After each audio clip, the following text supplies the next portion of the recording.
All right, ladies and gentlemen, we about to get busy. Couple of technical difficulties, but we here in effect in the building. We got a classic review. We're doing a classic album review tonight. The Notorious B.I.G's Life After Death. And I want to know everything about where you were, what you were doing at the time when this album dropped. We're going to just go back and look at the whole history behind the album. You know what I'm saying? So while it's a review, we're going to really look at the history of this album, what it meant to you, the impact it had on hip-hop and all of that. All right, ladies and gentlemen, so let's get busy. Big shout out to you for being here on the front stoop. Respect you guys for being here. I got my man Darley in the chat. I got my man Evergreen in the chat. You know what I'm saying? And we're going to get busy on this record. So listen, I want to hear you guys' point of view tonight. So if you can call in, I want to hear you call in and talk about this album. And if you wasn't thought of, like my man Inmate said, I wasn't thought of. If you wasn't thought of, then you got a good chance to learn about this album. Go back and check it out. You know what I mean? So let me get to these guys that's over here in the chat. See what these guys talking about, man. Got my man Darley Evergreen in the building. And peace. Let's get it. Darley, what's going on with you, bro? Nothing, you feel me? I'm here in the studio, you feel me? You know what I'm saying? About to create some records, you know what I'm saying?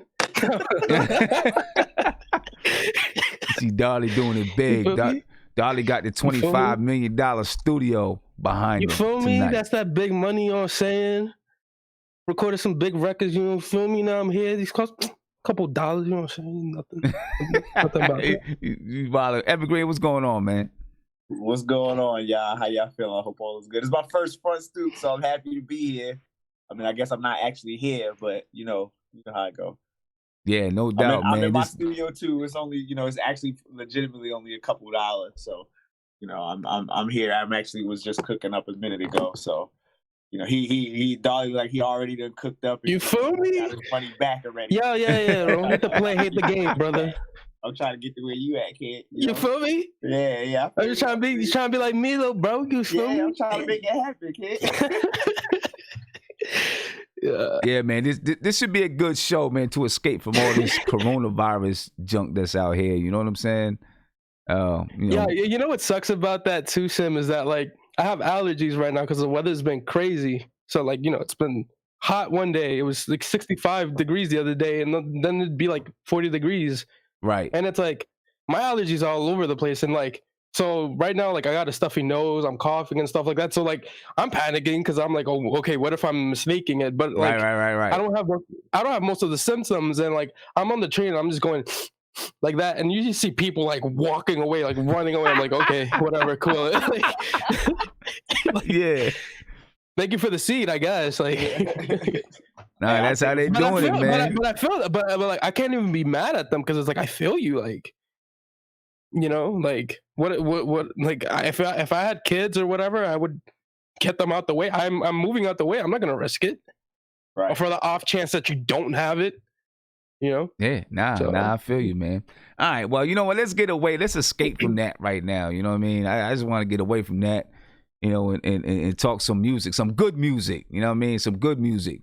We're gonna take a look at Biggie's album, ladies and gentlemen. We're gonna look at Life After Death, a classic album by the Notorious B.I.G. And, I'm pretty sure there's some people that weren't around when this album dropped and everything that was going on around that time. There's maybe some people in here that weren't around during that time. Some people a little bit younger, some people my age, and remember the entire experience. You know what I mean? So basically, we're going to talk about where you were around the time of this album, how you felt, how the album impacted you, man. So let's kick this conversation off, man. Darley, how old are you? 24. 24. You probably wasn't even born. Or maybe you were just born when this album dropped. No, I probably was like a year or two. A year. Like, yeah, you was probably a year. 90. I was born 95, so I don't know. He was alive. Yeah. So you was when's your birthday? Yeah, 3 years old. August 16th. You were August 16th? Yes. And this album came out 1995. Yeah. March 27th, right?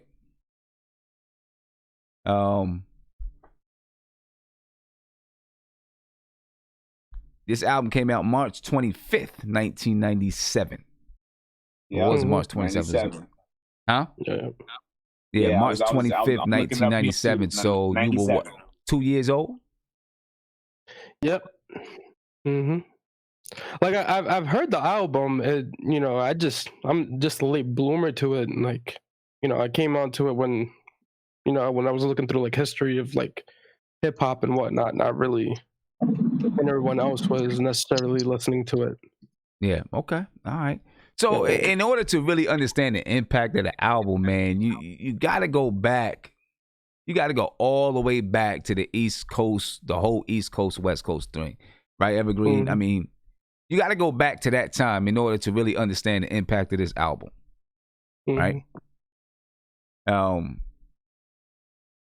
So if anyone who doesn't know, anyone who's, you know, so young that you really didn't experience the whole East Coast, West Coast beef, supposed beef, media hype beef, maybe some media hype, maybe mostly media hype, some real, you know, it was Tupac and Biggie. Biggie represented the East Coast, Pac represented the West Coast. And it was like, they were the two biggest rappers at the time. And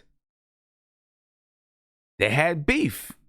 I think more of the beef was on Pac than it was on Biggie, right? Because Pac thought that Biggie set him up to get shot. Right? When, just from everything that I know of and understand, that was not the truth. I mean, Pac and Biggie were boys. Right? Pac and Biggie were boys. Pac was in the studio recording. Big was upstairs, or Big was in the studio recording. Pac came in. Apparently, Pac felt that, you know, he got robbed. He got shot and he got robbed, and he felt that Biggie set him up. You know, and then since then, right after that, then Pac had a vendetta on Big. It didn't help that Big. I mean, listen, Who Shot Ya was reportedly recorded well before, this whole thing went down with Pac. But, when Who Shot Ya came out, it was hard to believe that, the song wasn't meant to go towards Pac. I mean, me listening to it, I was like, yo, it might not have been a good time to release it if you talk about you had nothing to do with it. Probably wasn't a good time to release it. You know what I mean? But, having Puffy behind you, and he was Puffy in those days, ladies and gentlemen. He wasn't Diddy. He was Puffy in those days, or whatever he calls himself now. I don't remember. But he was Puffy. Having Puffy behind you, knowing that Puffy is going to try to capitalize on any media that's out there. You know what I mean? He said, well, we'll put Who Shot Ya out. And Who Shot Ya was a dope track, a mean track. I love that track. But it just might have been the wrong time to put it out. You know what I'm saying? Might have been the wrong time to put it out. But, that beef, just brewed. And obviously, it just boiled over. The beef brewed. Pac came out with his diss track, which was a crazy diss track. I mean, listen, Pac's diss track was dope until it got to the Outlaws. Any song that Pac did, I did not like the Outlaws. Yeah. I didn't like the Outlaws, man. You know what I'm saying? I thought that was whack. Even though there was some Jersey, I thought that was whack. And I used to always get mad, like, yo, why does he keep having these dudes on his track? I know what he was trying to do, but they messed up every song. They messed up every song. You know what I'm saying? And he put him on, he put him on his diss track. And then from there, you know how it goes down. Pac gets shot at the Tyson fight. September, what was that? What year was that? 96. September 1996. September 13th, 1996 to be exact. And then months later, birthday. Biggie gets gunned down. And, all the talk is that it's, it was, the whole West Coast, East Coast thing. Looking for you guys' input, man. What's just the whole West Coast, East Coast thing? Talk to me about it. Anybody? Freezy, you're live. Guillermo, you're live. Darla, you're live. And Savvy, I'm about to get you live right now. Let's try to keep it one at a time, though, so that we don't overtalk each other. You can go first. Well, I don't know who the oldest one here, but I want to say I was in '96. I was 8 years old. I was born in '87, so if I'm doing my math right, I was 8 or 9. Yeah, 8 years old. And clearly that was like a big misunderstanding because Pac originally got shot. When he got shot in Manhattan, what year was that? Was that 95? I think it was 95. That was 95. Okay, yeah. So I was 7 years old when that happened. So I really don't have much recollection of that. I just remember like my mom's boyfriend at the time was just like he was a big Pac fan, and he was like losing his mind because I guess it had came out on, if you guys are all New Yorkers, it came out initially on Angie Martinez's show that Pac had got shot downtown.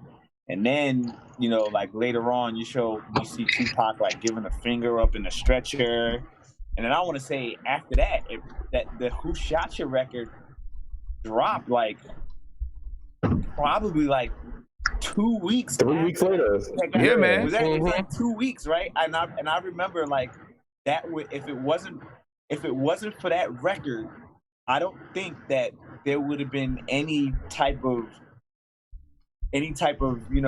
recollection or even an idea that it had anything to do with Big. Because even though Pac explained that he was upset, but I think the fuel that that kept the fire burning inside of him and even made Pac come out was the fact that the Who Shot You record came out.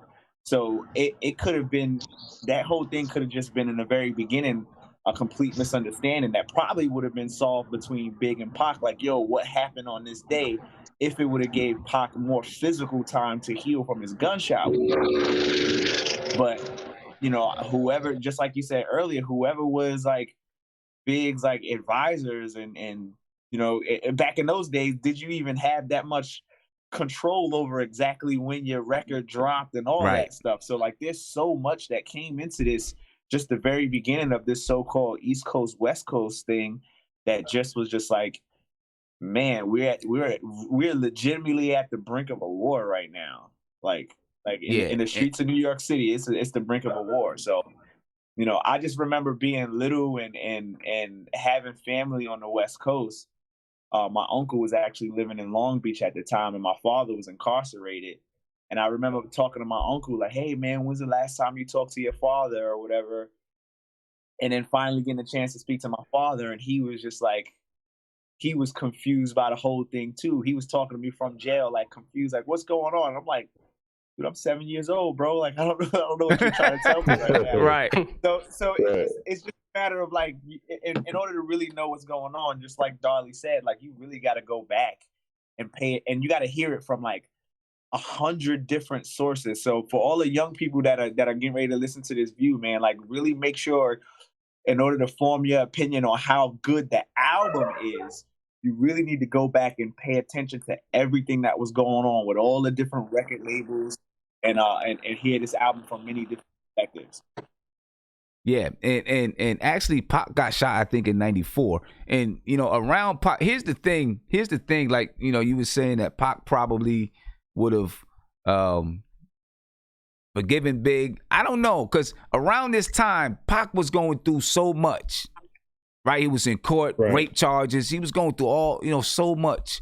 And, he just had all this pressure building up, man. And then, and then this happens. And then, you know, clearly Big dropped that record, you know, just a couple weeks after Pac got shot, and it didn't help the situation at all. The most poorly timed record drop ever, probably.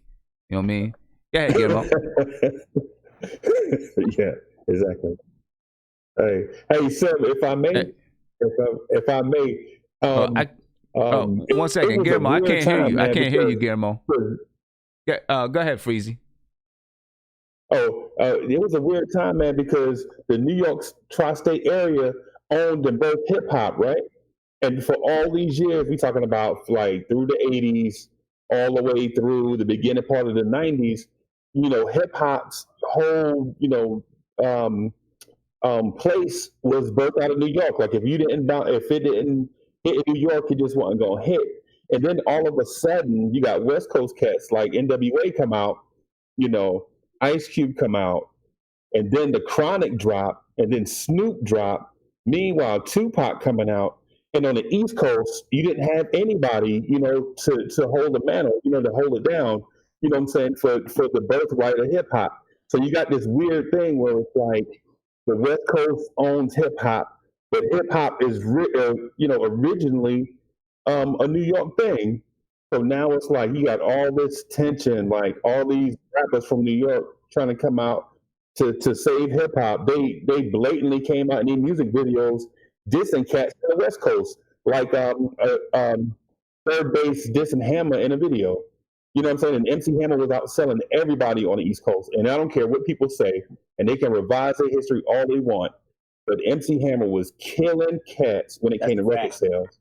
Now you can say the quality wasn't there, but in terms of record sales, MC Hammer was because they was selling most of his records were selling to like white people.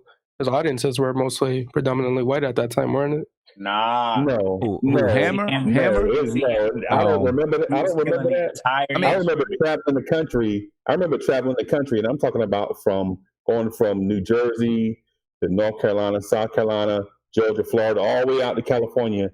Everybody was bumping. They would bump Hammer, and if they really wanted some real lyricism from the West Coast, they would bump some DOC and things like that.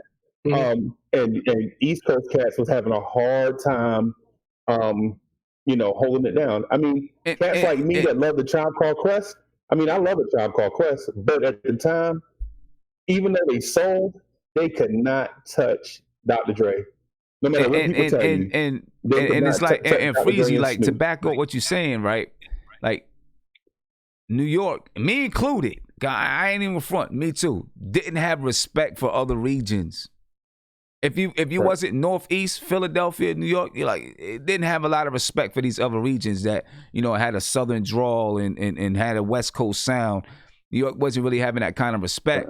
I mean, and talking about Hammer, you heard the, you know, the whole, you know, I forgot what video it was, but Hammer had it where he was like, yo, Hammer, but you ain't hitting in New York. You know what I'm saying? And I mean, you know, you had the whole thing going on. Hammer and Third Base had their thing going on where, you know, so it was that was a video. Turn His Mother Out was a video. Yeah, Turn His Mother Out. Exactly.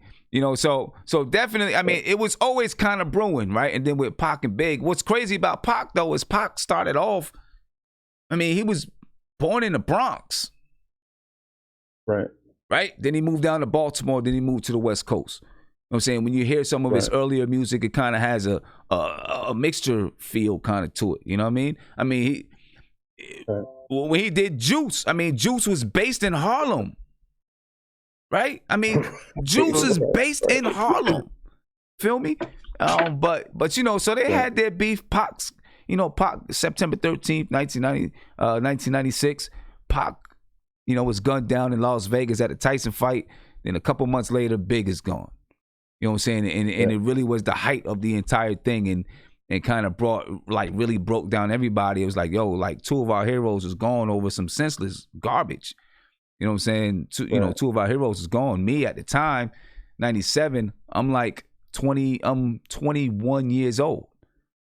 You know what I'm saying? And I was actually a DJ at the time.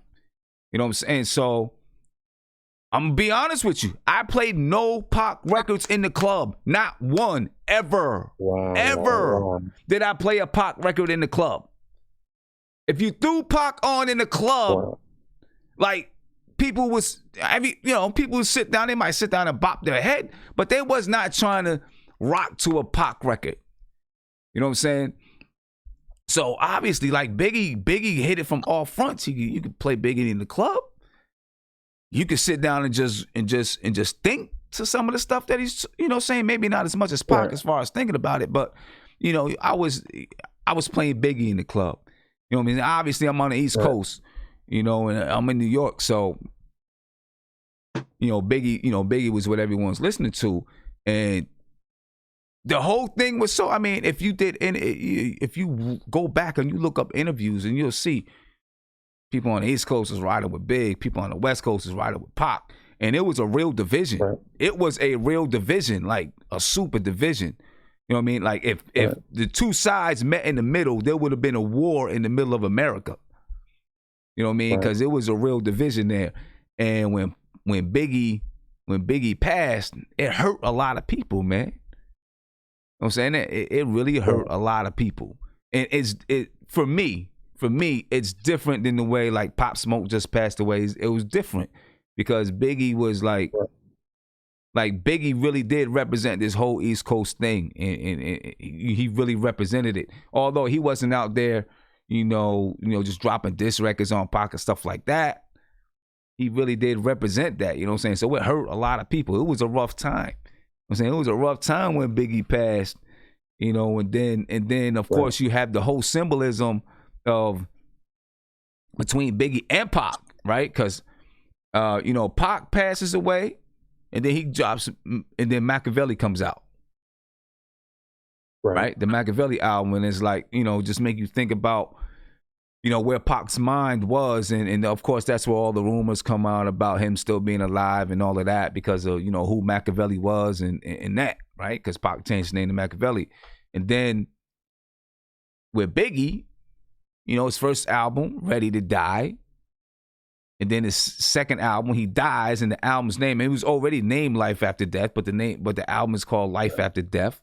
When you got people breaking down both of their lyrics, because their lyrics dealt with death and so much, so much pain. You know what I mean?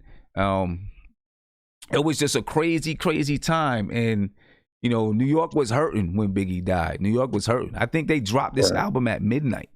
That was one of the, usually back in them days, albums came out on a Tuesday. Right? Albums came out on a Tuesday back in them days. And I think this album came out on a Friday at midnight, I believe. You know what I mean? It was just wild, man. You go to the club and, there would be, people would have big like cards that they were signing to send to Brooklyn, to send to his funeral. It was a serious moment in New York at that time, man. Go ahead, Guillermo. I still can't hear you, Guillermo. I don't know, I don't know if your sound's not working.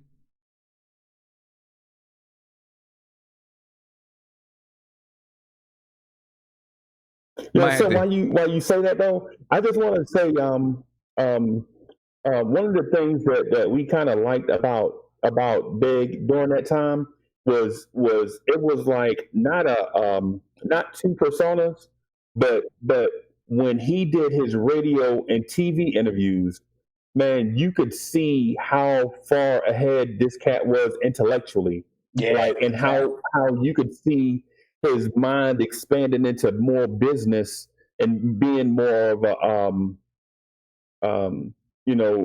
more of a student of the rap game when he spoke to radio stations and on TV and such. When I first saw him, he was just like the big dude behind these big shades that seemed like he was uncomfortable in the moment. But as time went on, the more you heard this dude talk, then you realize that this dude had a clear understanding of his positioning, where the country was as a whole, and how his music affected people. And so when you heard him talk about bringing other people into the game and his relationships with other rappers and such, you can see that this dude was on the path to being a mogul. And you could see like the Notorious B.I.G. was, this dude on record, but Biggie was actually this this dude with this mindset where you could see the path that Jay-Z took probably was, one that Biggie was on, probably a few steps ahead. The dude was, you could hear it in his interviews and such, that the dude was really about to do some game changing stuff. Unfortunately, none of that stuff ever came to pass, though. Yeah. Let me get to Guillermo now. Sounds like Guillermo is we can hear him now. Go ahead, Guillermo. You can hear me? Yep.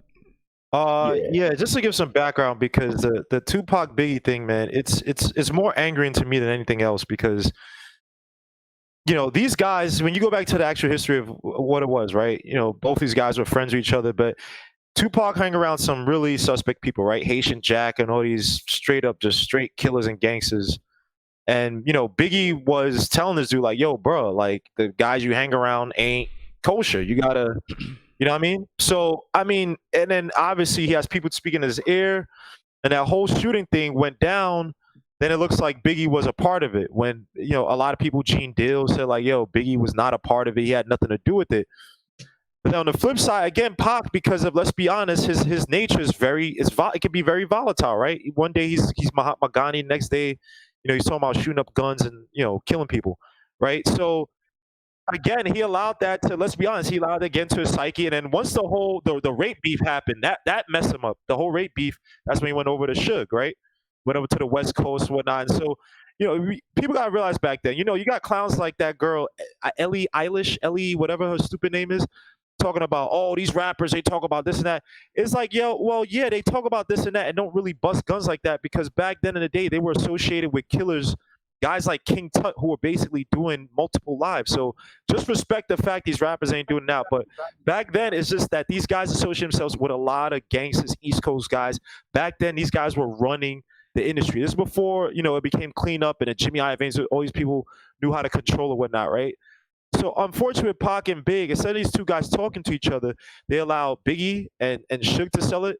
They also allow Vibe magazine, because if there's an interview on not Washington Post, Huffington Post, with Method Man, and Method Man, he got really pissed because he was like, it was Vibe magazine who fueled a lot of this East Coast, West Coast, writing all these articles, getting these people to and basically just kept refueling, kept reigniting the fire.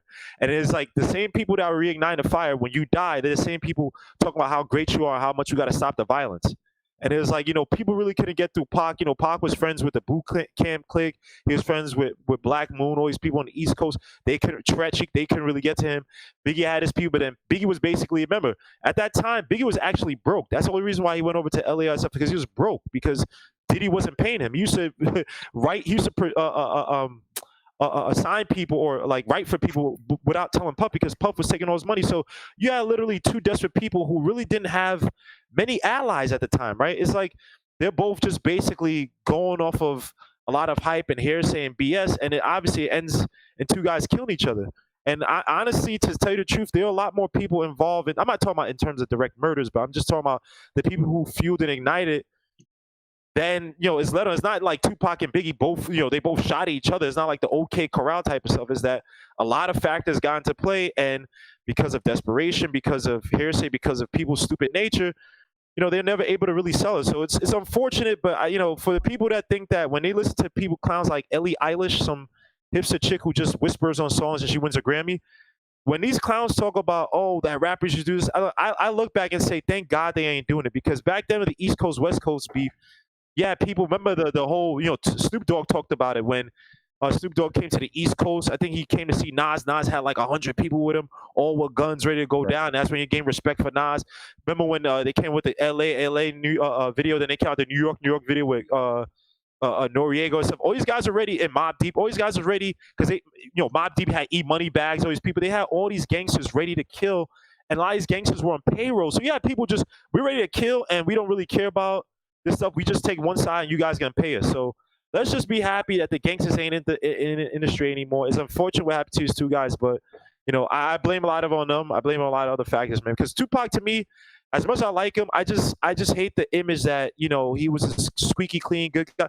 I mean, it's like, dude, bro, I don't know if he really has the image to be like he was a squeaky clean guy. Because I'm sorry, like this revolutionary guy. But it's like, bro, you can't play two sides of the coin You can't be that hypocritical. And same thing with Biggie. Biggie's talking about, this boss Don stuff. As a boss Don, you should be able to go to a dude like, yo, bro, we good, man? What's up with all this crap, bro? Well, I mean, from what, if you really look, people say you couldn't do that, but 2 people are dead because of that. So you tell me you can't do it. If your life counted, you couldn't go to your brother, a guy that used to be a brother, and be like, yo, this is some garbage, bro. Let's talk. But if you look back then, Biggie actually did try to slow this thing down. Biggie really did try to slow this thing down and wanted to reach out to Pac. And wanted to reach out to Pac and try to get it done. If you looked at any interviews from back then, anytime he did an interview, he was like, yo, I don't have no beef. Pac really, he was part of fueling that beef too. He was part of keeping that fuel going. Yeah, but you know what I'm saying? That's not my point. I don't care what you say in an interview. I got your number. We know people. Let's talk. Me and you talk. Forget about all these other people. But I'm saying though, Pac did not want to talk. You'd have to be back there and really know and see and feel it. Pac did not want to. I bet Sim, I was alive. My brother used to listen to all those people. Used to have all these stupid little the little not 8-track. What is it called? The little cassette tapes. You saw all the Pac Lives, all these little underground stuff before. I feel you. So I know to understand with all the gangster stuff. We knew about the King Tuts. We knew about the Haitian Jacks back in the day. All these guys used to rob people. Freaking downtown, bro. King Tut used to beat the crap out of people. Anyway. But we knew about it. And it's like, yes, Pac, yes, at the time when he went to death row, it was hard to talk to him. But again, like Gene Dill said, he said that, Biggie could have done a little bit more to try to get in contact with him. Biggie was just kind of taking like a hands-on approach, which you can't really blame him, right? I mean, that's what I'm saying. If I'm Biggie, and I'm about to get to music, right? But if I'm Biggie, and I've tried a few times, at some point, I'm just like, all right, whatever. I'm going on with my business. Right. You know what I'm saying? I'm going on and doing what I got. I'm not gonna just keep trying to come at us like, yo, let's do this. At some point, you just got to move forward. You know what I'm saying? But when Biggie passed away, though, don't come out with a diss tape, bro. Don't feed into the hype. Then just let the fire burn out by itself. Don't really. As much as I love Who Shot Ya, because that song, that beat is one of the greatest beats I've heard. Rap beats. Yeah. But let me get to some of this music, man. Let me get to some of this music because we haven't listened to anything yet. At that time, man, when Biggie passed away, New York was, it was hard. It was hard for a lot of people, you know what I mean, when at that moment in time. And then, I remember when the album dropped, obviously that's all that you was hearing. That's all that you heard anywhere, any place. You know what I'm saying? All you did is hear the Biggie album, and it was rough. All the songs came out. Faith dropped the song with I think she dropped one with the Locks. Of course Puffy had his. It was a rough moment for a little while, man. It was a rough moment for a little while. Victory was on the album. My bad. But I'm gonna start it right up from the beginning with the first track, just Life After Death, and we'll go through it. You know what I mean? And just. I know Freezy was definitely, Freezy, you about my age, so you was right in the midst of like being there, you know what I mean? When you heard the album, I'm gonna play some tracks and just tell me what you was feeling. I'm gonna go around and get to everybody. Savvy, I'm gonna get to you, man. All right, so this is the first track right here. It's called Life After Death. Previously on Ready to Die. I reach my peak, I can't speak. Call my nigga cheek, tell him that my will is weak. I'm sick of niggas lying, I'm sick of bitches talking. Matter of fact.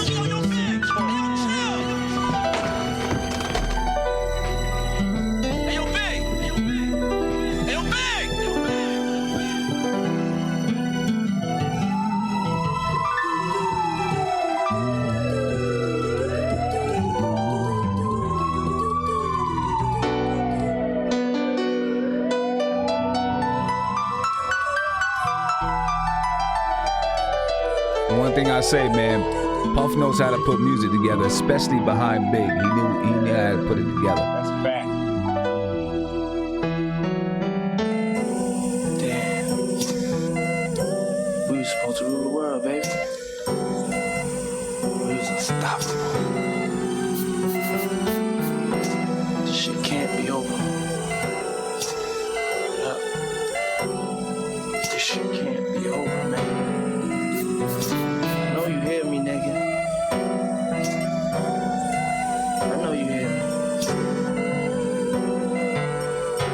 got too much living to do.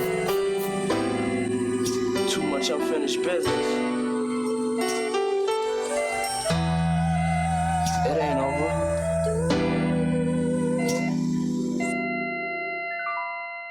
And look, that's the one thing you can always say about Puffy, man. He was Puffy back then. I'm gonna call him Puffy. He knew how to. I mean, you know, he had his crew of producers, right? But he knew how to, especially with Big, how to put that music back, especially back then. You know what I'm saying? Maybe, you know, it's not so much now, but back then, you know, Biggie and Mace, and he had the Locks. I mean, he knew how to put stuff behind him that really made it. It could go in the club, but it could still be kind of street. Like, he just knew how to toe that line with him. You know what I'm saying? Puffy was an architect back then. I don't care what nobody say. Yeah. He was an architect. Right. He was definitely an architect in formulating the music, man. And just the intro right there, it kind of just says what everybody felt, really, without even saying a lot of words. What you think about that, Freezy? Hey man, I love the intro. It was touching, like soon because just real quick, when you said that when the album came out, dog, I went to this store called Sounds Familiar, right? And so they had the album dropping. I don't think it was midnight or whatever. I was down south by that time, but man, it was like 300 people waiting for the store to open when Biggie album was dropping. Yeah. So like, and down here for 300 people to be in one place waiting for something like that, it was crazy, man. Yeah. And then everybody get their thing, man. And I get in the car and I hear that intro, and I'm like, yo, this is gonna be epic, man. You know what I mean? Yeah, man. Yeah, and man. To me, the intro was epic, especially with the timing. You know, because people were still mourning Tupac, and then Biggie died too. Then you like, yo, man, this is gonna be crazy, man. Felt surreal. You know? It didn't feel. Yeah. It was definitely surreal. Super surreal. It was like, yo, I can't believe this is. It felt to me back then.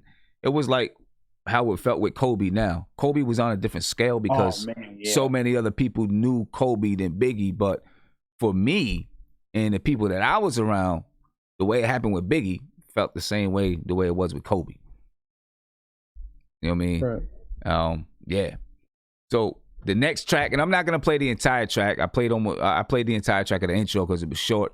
But the next track is Somebody's Gotta Die. Wow. These titles were. That's what. Hey, that crazy. Yeah.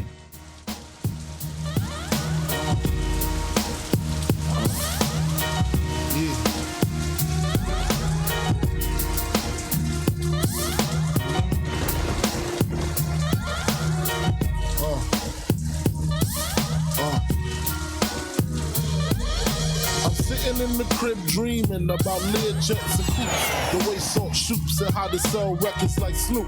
I'm interrupted by a doorbell, 3:52. Who the hell is this? I gets up quick, cocks my shit, stop the dogs from barking, then proceed to walking. It's a face that I seen before. My nigga sing, he used to sling on the 16th floor. Check it, I look deeper, I see blood up on his sneakers, and his fist gripped the chrome 4/5. So I dip, nigga, is you creeping or speaking? He tells me C-Rock just got hit up at the beacon. I opens up the door pitiful. Is he in critical retaliation for this one? Now, obviously, you know, you hear the song and Biggie's telling a story, and, you know, clearly one of the best storytellers in the game ever. You know what I mean? Ever. You know, too bad we didn't get to hear more, you know what I mean, of what Biggie could do as far as, you know, telling stories. But, you know,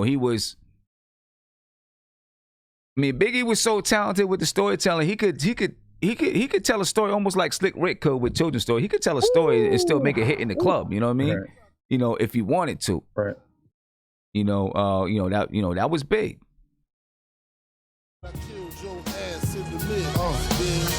Filling clips, he explained our situation precisely so we know exactly what we facing. Some kid named Jason in the Honda station. Wagon was bragging about how much loot and crack he stacking. Rock had a grip, so they formed up a crew, a small crew. Around the time I was locked up with you. True indeed.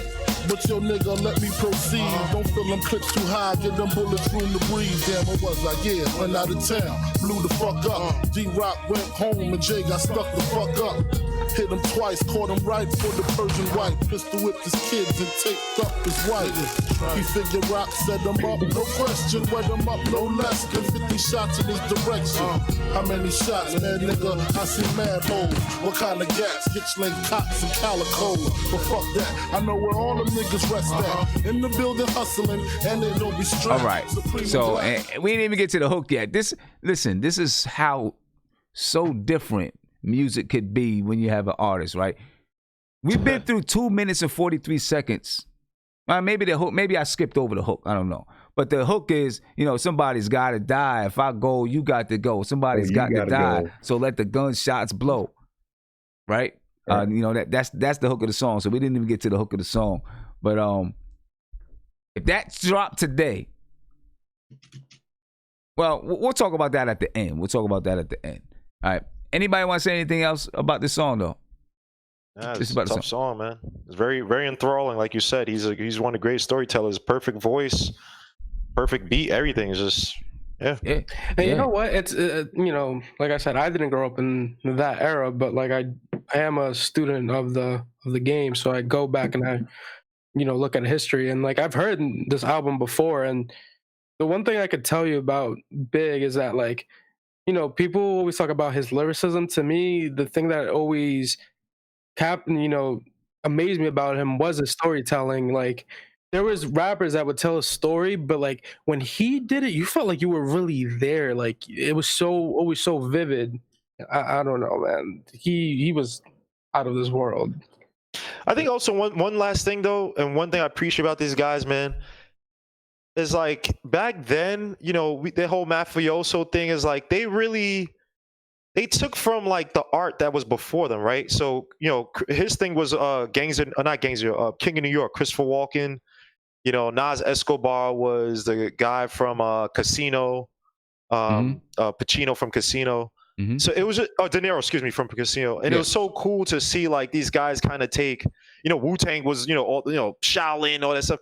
So it was cool to see them like almost integrate all the stuff they got from like modern culture, but not in like a, it wasn't in like a weird corny way. It was like, damn, they really watch like King of New York wasn't a big movie, you know what I mean? Like it was. Nah. You know what I mean? But it was a cult classic, and it was like cool to see him take the moniker Frank White. So I think it's like they also took from like the Scorseses. They took from some of these directors. The guy who made Coppola, the one who made Godfather. It's like they took from that and like they built up. They made their own little black, mafioso kind of tales to it, and their own spin to it. It was beautiful to see that. You're not gonna see it anymore now. Right, and I mean, and like you said, those movies influenced them. They grew up watching those movies, right? Those movies influenced. I mean, going all the way back, starting with Scarface, all them other movies, just influenced them, and it's not even about the drug dealing. That's what everyone thinks. It's about the drug dealing. It's not. It's about the rise from nothing to something. That's what it's really about.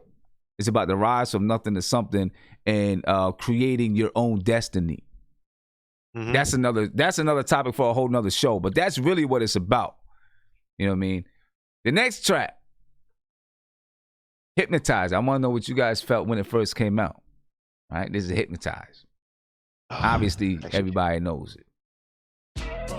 Come on. Sicker than your average. Papa twist cabbage off instinct. Niggas don't think shit stink. Pink gators. My Detroit players. Tim's for my hooligans in Brooklyn. That's dead right. If the head right, Biggie there every night. Papa been smooth since days of under rules. Never lose. Never choose to. Bruise, cruise, who? Do something to us. Talk, go through us. Girls want to us. Wanna do us. Screw us. Screw us. Yeah, Papa and Papa. Close like Starsky and Hutch. Stick to clutch. Yeah, I squeeze 3 at your cherry M3. Bang every MC easily. Recently, niggas frontin' ain't saying nothing, so I just speak my peace. Keep my peace. Cubans with the Jesus peace. With my peace. Asking it, who want it? They got it, nigga flaunt it. That Brooklyn bullshit, we on it. Biggie, Biggie, can't you see? Sometimes your words just hypnotize me, and I just love your flashy ways. Guess that's why they wrote. All right, I'm gonna bring this one down here. I'm gonna stop it here, right? Everybody knows the song. You heard the song. I'm gonna be honest with you. I'm not going to lie. Right? I liked the song. It wasn't. You didn't like it that much, right? No, I liked the song. I was like, yo, it's a dope track. But I was a little bit like, but is he gonna go that route on the whole album? Because obviously that was the first song that I heard off of. You know what I'm saying? And that was my first thought on it. Well, is it gonna go that route or what? Obviously, you know, you see what the album is. Biggie can just about make anything sound good though. But that was my first thought. Even as a DJ, you know what I'm saying? Because it was, I mean, obviously as a DJ, throw it on in the club and it was already hitting. Just anything that Biggie put out was going to be a hit at that point in time. You know what I mean? Freezy, what was your first thoughts? Hey, when I'm going to tell you, the first time I heard, I'll tell you this. I asked Guillermo a question the other day about, you know, where do we listen to our hip hop? You know, like, do you listen to your hip hop in a car or at a party or whatever? So I heard Biggie album and, you know, in my car, then I took it home to the house or whatever. But I went to a party. I was in a club and they the DJ was playing this song called 90s Girl by Black Girls, a 90s Girl remix. So we in there, you know, getting in the 90s with the Black Girl, whatever. And so the dude comes on with the just the music to hypnotize. Right, you know what I'm saying, blending, like mixing it to hypnotize. And I was like, yo, this is crazy. And I saw people literally put their cups down and walk to the floor. And when he started playing Hypnotize, everybody was on the floor throwing their hands in the air, man. It was crazy. Crazy. So I loved Hypnotize when I heard it in the car and in the house. But when I heard it like in a party with like 700 people, yo, I'm telling you, I fell in love as soon as I heard it. I was like, yo, this right here is like groundbreaking to me, because I was down here by that time. And for people down here to embrace a New York artist like that, just get on the floor and dance, it was crazy. So it was crazy. Crazy.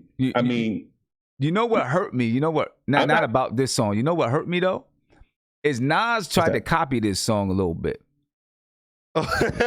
He did, you know, Nasty Nas to Esco to Escobar, now be Nostradamus. I felt like he was trying to do this, and I was like, "Yo, bro, it don't work. Don't do it." You reaching, Sam. You reaching. Yeah, I just felt like he was trying to make a hypnotized type of song. But it was. He right though, but that one didn't shake a club like Hypnotize did. No. I mean, because you know, Biggie, can't you see? Sometimes you're there, and then Nas come out, Nasty Nas is to Escobar. I was like, come on, Nas, don't do that. You're reaching on. That's a terrible song, but I think you're reaching on that one. Man. Yeah. No, I don't mean he tried to remake Hypnotize, but he tried to do the same type of thing. I felt like with that song, and I was like, I was like, why did he drop that? I was like, come on, man. I'm like, why did he drop that track? Let's discuss. But yeah, let's stick with this, man. Let's stick with this. Okay. All right, let's stick with this. Yeah, yes, we know that album was bad. That was Nas' worst album. Right. But to Biggie's that song, he was not. Hey, but to Biggie's credit though, he talked about all this mafia stuff on one track. And then Diddy is like, dog, you know we got to have something for the radio. You know we got to have something for the party. And Big is like, I'm the best MC on the planet. I'm the best rapper on the planet. Whatever beat you put out there, I'm going to murder that beat regardless. And he did that. And you got to give him credit for it. This is why I get mad. I know you're going to get back to music, but I don't like the fact when people say you can't be lyrical and have a flow and be popular. You can, but it's an art. You just got to be good at it, bro. That's it. Biggie was so talented. Like, this is what I hate about this. Well, not this song, but I hate that the radio, right? Because they bleeped out a lot of stuff on Hot 97. That it takes out of you hearing like the beautiful flow, because obviously it has curses and stuff in it, right? So I used to get mad. I didn't really appreciate the song until years later, where it was like, oh crap, damn, this dude can. Like, because I mean, the song first, you know, they're on the him and Puffy on the boat, and everything's it's cool, whatever. But in terms of like, yo, these dudes out here, man, you don't have to be dumb and dream yourself to make good music. You could be lyrical as hell and still make. You just got to make music that people want to sing along to. Make sure you have a good hook, catchy hook, good beat. That's, I mean, it's. Come on, man. It's not. I'm not saying it's easy, but no, it's not. It's not easy, but you got to know how to toe that line to be able to. I mean, but you can do it. You just got to know how to do it and not force it. You know what I mean? That's the one thing. Biggie never sounded forced. Nope. Never ever sounded forced. But you know, let's get to the next one. And it's a great song right here. It's a great song. You know, just for the record, I am going to do a classic review of Nostradamus. I am going. Why? Do it. What's wrong with you, son? I'm gonna do a classic review of Nostradamus just cause. You know, but anyway, it was written. What's wrong with Samuel? All right, my bad. I'm gonna do. It was written too, but I'm gonna do Nostradamus. Nostradamus. Why would you? That's like. It's a classic in its own right. Yeah, you know, because Sim thinks it's a classic. It ain't no classic in his own right. It's a classic in its own right. Anyway, kicking the door, man. With the kick in the door. As a matter of fact, this is supposed to be a little bit of a diss to Nas, right? Kicking the door. Yes. Right. And I'm Trevin Jones, and I've been conversing with the Mad Rapper. And quite frankly, he's very mad. We're going to try to find out why. So we'll take some questions at this point from our studio audience. Yes, ma'am. Please stand and state your name and where you're from. Hi, my name is Shay, and I'm from New Rochelle.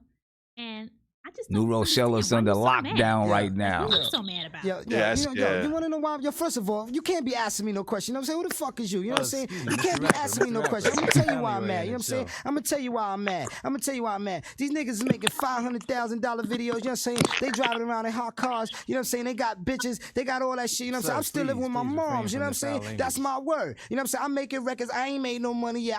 This is my 4th album, yo. This is my 4th album. I ain't made a dime yet. This nigga made one album. He making wild records. That Ready to Die shit, it was alright. You know what I'm saying? That shit was alright. It was cool. But my shit is more John Blaze than that. I got John Blaze shit. And they not recognizing. They not saying I recognize. And fuck is that? Who is you? Yeah. I mean, Mad Rapper's still doing stuff till today. You know what I'm saying? Yeah, that's fact.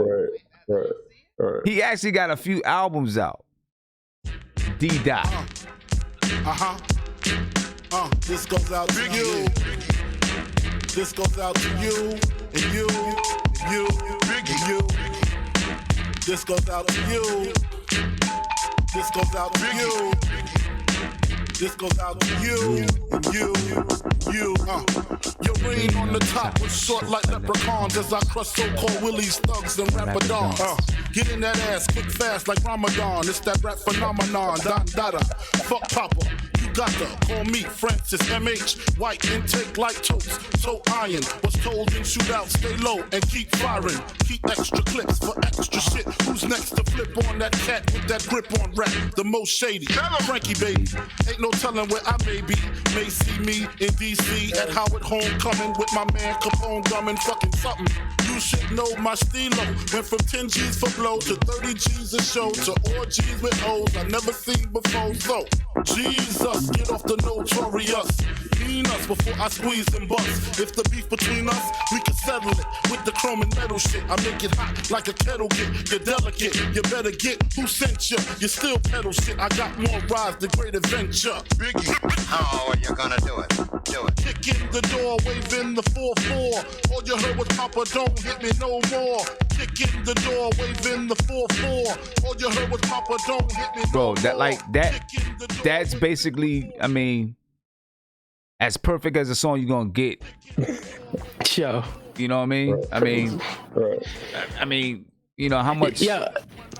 Go ahead, Sam, and I was gonna say too, and you know what's one thing I noticed about Biggie that like lyrical so-called rappers do now is that they'll stick to one vowel throughout the whole song through their rhyming schemes. If they're on an E vowel, they'll stay on the whole verse just on that E vowel. Biggie would sit there for probably like a bar and then move on to another vowel just to show like how nice he was. It's crazy. Like I'll add to that.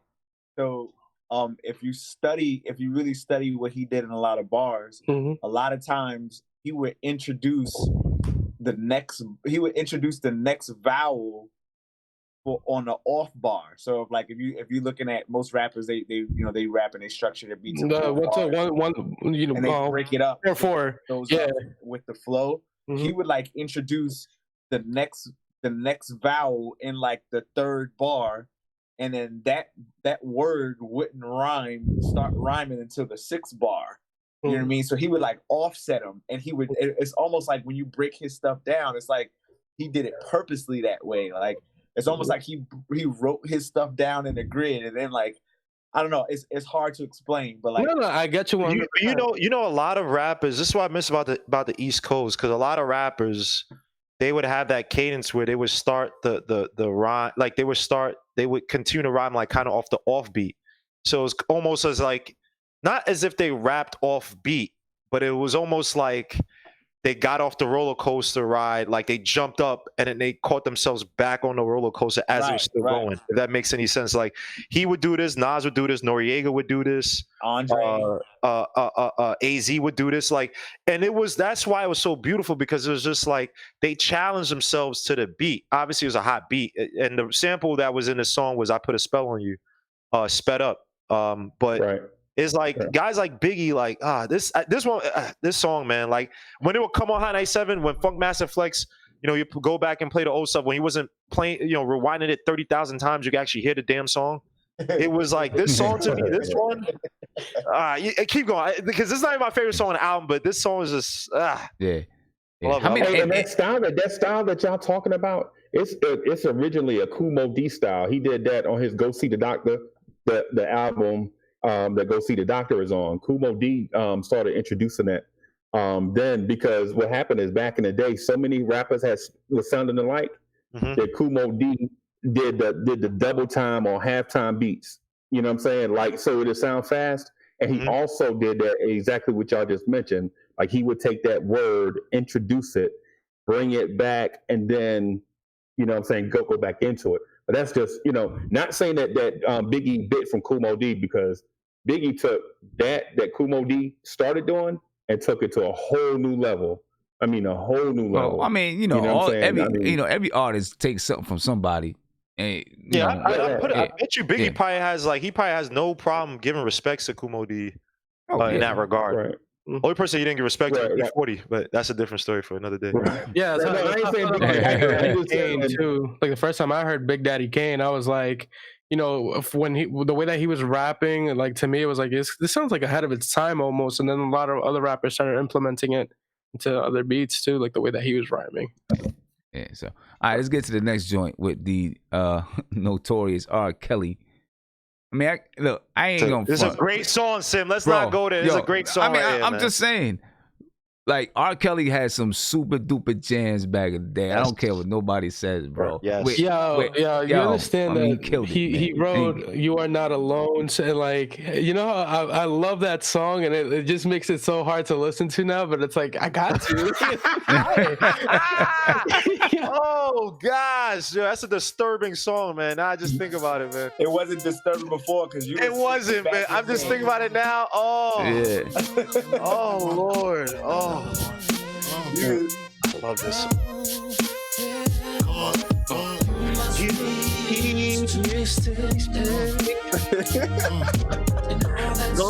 Sweet whining and dining. I'm hugging you tonight. Here's another one. Ooh, I love this song, man.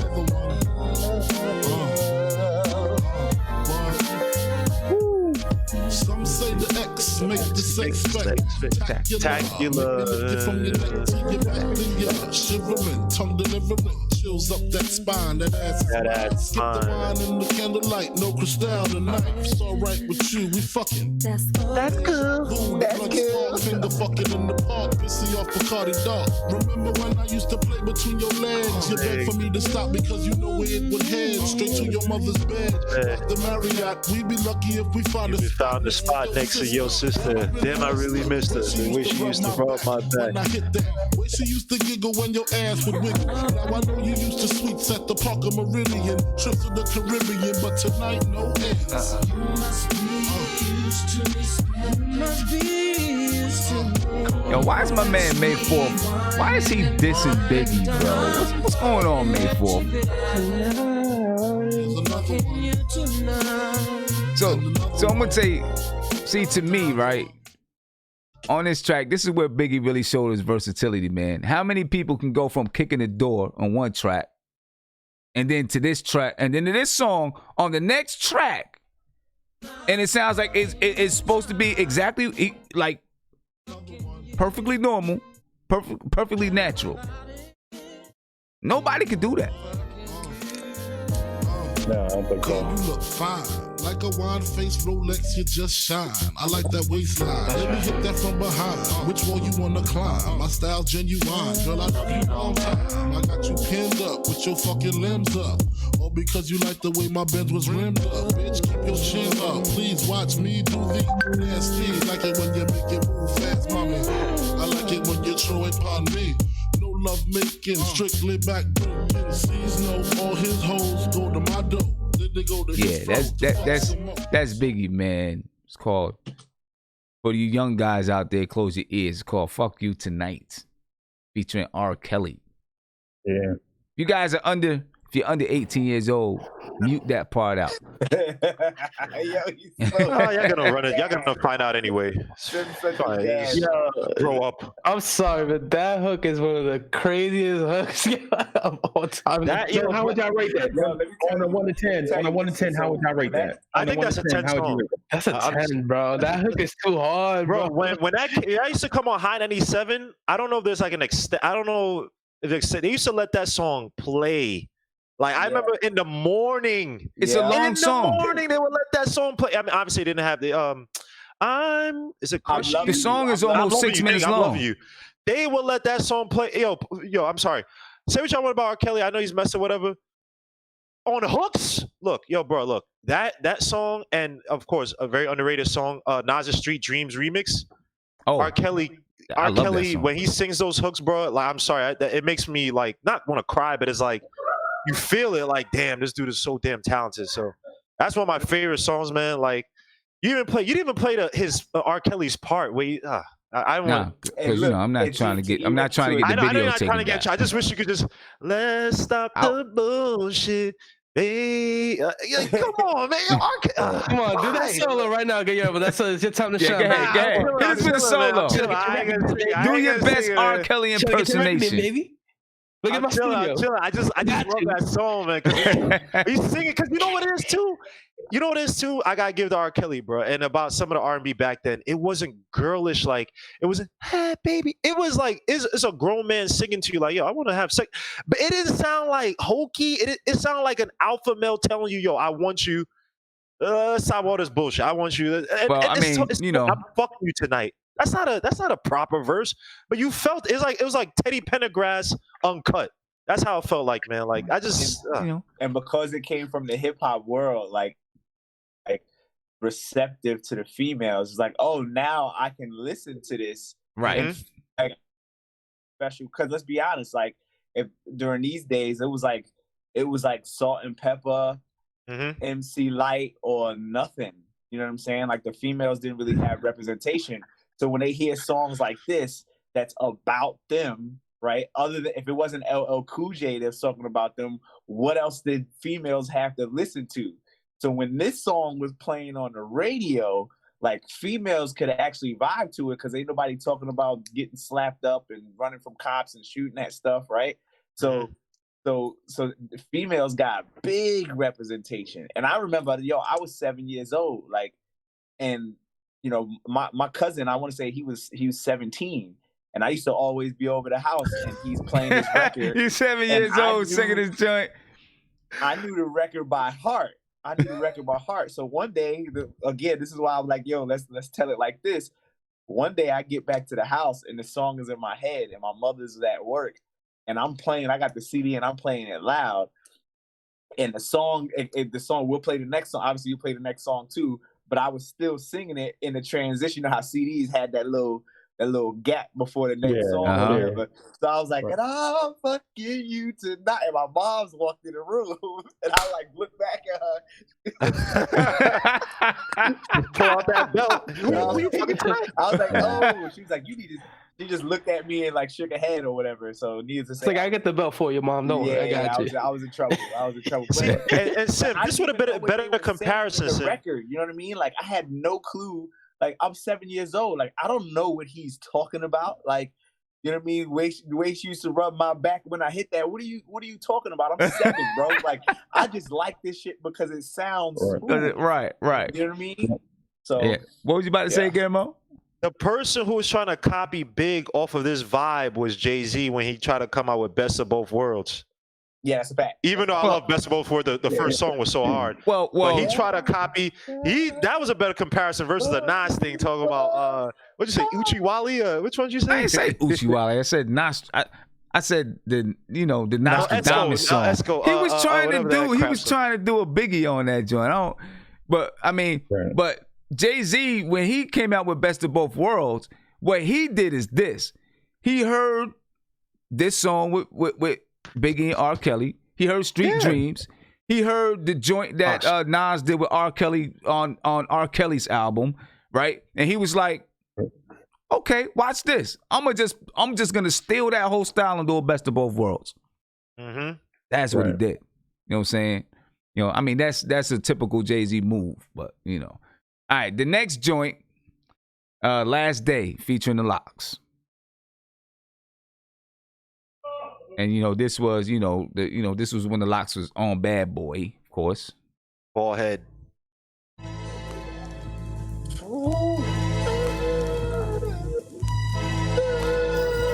Can I live to my last day? Hitting honeys that be nasty. Getting money in the fast way. And I only care halfway, but I still can't. Jadakiss singing again. Yo, what speaks to you? 3 niggas with hoodies and bats. That ain't shit compared to one small cat with gats. When we came here, we cut off all kind of circulation. Breathing, eating, the whole situation. When we do our shit for real. While you take your money for your deal and make your own beats. Compose your own sheets, that's alright for chill. I'ma spin that mill and cop only hot shit. Drop toxic, you know how the locks get. Then you can see me flying in the Bentley cockpit, Locks and B.I. Hold our clique out down for years. Gang 9, but we been had our black tears. Niggas under the stairs only understand what we got. Underground, all above must get shot. You couldn't book me, Dano. Chick Luciano put the burners to all y'all. What nigga bringing them calling you already know what it's about. When I run up in your house, put the gun up in your mouth and get the money out the couch. Hearing you out is senseless. Perhaps, for instance, I give this faggot a French kiss. Black gloves, no prints, dark tints. Word on the street, they ain't heard from him since. You know about life after kicking the kid in. Since me and my mid-end could flip 7 grid-am, skrid-am. The flow is forbidden. Either you riding or you dying, cause we swinging iron. Locks and popper, turning niggas in the gym hopper. Who gon' stop us? Your last joint double copper. You getting money or you running from the feds? Ain't nothing over here but 16 with one in the head. And I solemnly swear that all y'all niggas out there got a problem this year. Can I live to my last day? Hitting honeys that be nasty. Getting money in the fast way. And I only care halfway. But I'm gonna fast forward a little bit so we can get the Biggs part, of course. You know what I mean? Because when you look at this record, right? This song right here is 4 minutes and 19 seconds. I'm looking at, 427, 350, 446, 545, 420, 512, 515, 417, 451. Today, people making records that's songs that's like 2 minutes long, 3 minutes long. You know what I'm saying? It's a big difference from, back then to today. You know what I mean? Different attention span, Sam, too. Yeah, different attention span. Definitely. A fist fight will be asinine. You just pop wines, I must pop 9s. Genuine steel piece, nozzle in your grill piece. You shook up 2 bricks, every cook up. We can hook up, all I see is the future. Disrespect, I shoot you. By the way, them bricks get flipped weekly.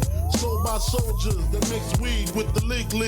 Die for $1, nigga, life ain't sweet. Play for keeps, wet shirts with experts on the creep. I beef is my fiance, I'm about to marry it. Illegal transactions, if arrogant with Arabics. Why not? They fit 12 up in the bedroom. Imagine what they stash is like. Make you a classic like my first LP. Beef for me is unhealthy. Fuck around and get an ulcer. Lose your pulse or collapse lung. Look how many gats I brung for them homos. Still doing promos. Break both your legs, you moving slow-mo. Got shine the glow mode. 996 grams, you need FOMO. Yeah. Can I live to my last day? I mean, again, my favorite song that's next, again, that's another, going from, effing you tonight to this. You know what I mean? Just the versatility. You know what I mean? Just the straight up versatility, that Big had.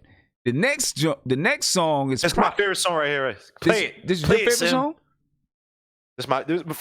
From this album. This next song? Yes. It wasn't my favorite song. Oh, hold on. Before you said it wasn't your favorite song, you said? This next one? I Love the Dough? No. Yeah. No, it wasn't my favorite song. Oof, I love this song, man. I mean, it's okay. Before you guys get into this, right? So I'm currently working on a record that instead of resampling I Love the Dough, right? Because the original song, oh my God, who's the original song by? Angela Winbush. No, hold on. I'm about to pull it up right now because I'm working on a record and I'm calling the record Black Richie Rich. And instead of talking about Monopoly with real cash and all that other stuff, it's actually got, I don't know if you guys know who Jay Morrison is, but I have a sample from Jay Morrison and it's talking about real estate. It's talking about black wealth. It's talking about black excellence. So when you play this he doesn't have that no more. He just closed down his fund or he locked it up for redemptions or whatever. But continue, my bad. I mean to cut you off. He said he locked it up for redemptions. What? Yeah, you can't take your money out now because it's not doing so well. The Tulsa fund. But continue, my bad. Is he playing the record right now? No, not Yeah, just. Sim's not playing. He's waiting for you. My bad. I didn't mean to cut you off. That was my fault. Yo, you killing me. I'm like, what is going on over here? Nah, so the record is really dope. So I got the idea because the name of my artist's son, his name is Carter. Obviously, Jay-Z's on this record. So I decided to use this song, I Love the Dough, talking about Black Richie Rich. And Richie Rich, obviously, if you guys know who Richie Rich is that cartoon, that little rich kid. So it's about building generational wealth for his son Carter. And Carter just so happened to be on this song with Biggie. So do you want Sim to play the song? Long story short? No, not yet, because the song's not done. It's just the beat. It's going to record it. But when we're done, we're gonna make this thing happen. We got to make this thing happen. It's gonna be a tough record. Yo, Sam, I just noticed something real quick. I think we just hit a milestone. There's 500 subscribers now in the front stoop. Yeah, bro. that's what's up, nice. man. Yeah, we got to get that. That's dope. Appreciate that. We got 500. We got to get that thing, get it up there, get it up to 1,000. That's the next milestone. Mm-hmm. Get there. It's gonna get there. I'm patient.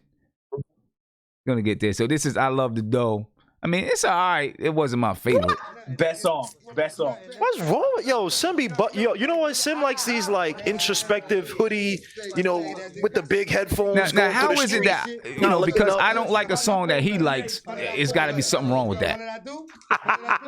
You know what I'm saying? I ain't, because it's not my favorite song. Evergreen. This song is glorious, man. Brooklyn style, baby. Brooklyn style.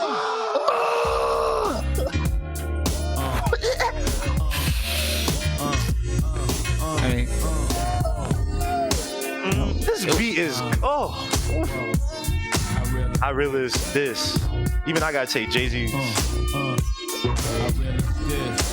Yo, Guillermo, I'm gonna send you my instrumental. Better be as good as this shit.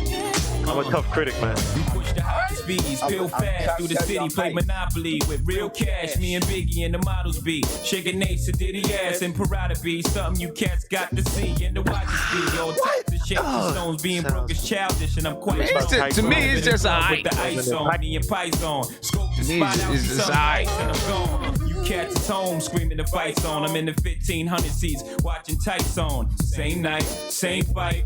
one of us cats ain't playing right, I let you tell it. People place yourselves in the shoes of two felons and tell me you won't fall every chance you get. Any chance you hit, we live for the moment. Makes sense, don't it? Now make dollars. Cats pop bottles, bone chicks that favor our dollars and rack up frequent flight mileage. Gotta let it show. I love you, don't hate. I love you, don't more than you know. Gotta let it show.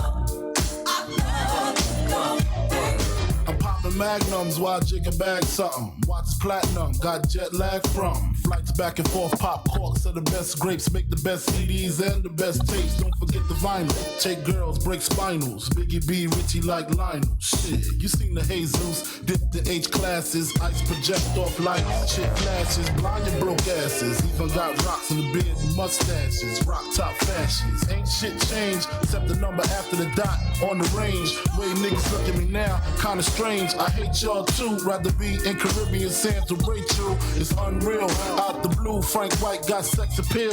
Bitches used to go ill, still toe still. Trying to see 5 mil off the single, for real. You ain't phasing the amazing, while your gun's raising, mine is blazing. See you on, see me on, talking sweetness, take it for weakness, and leave quick.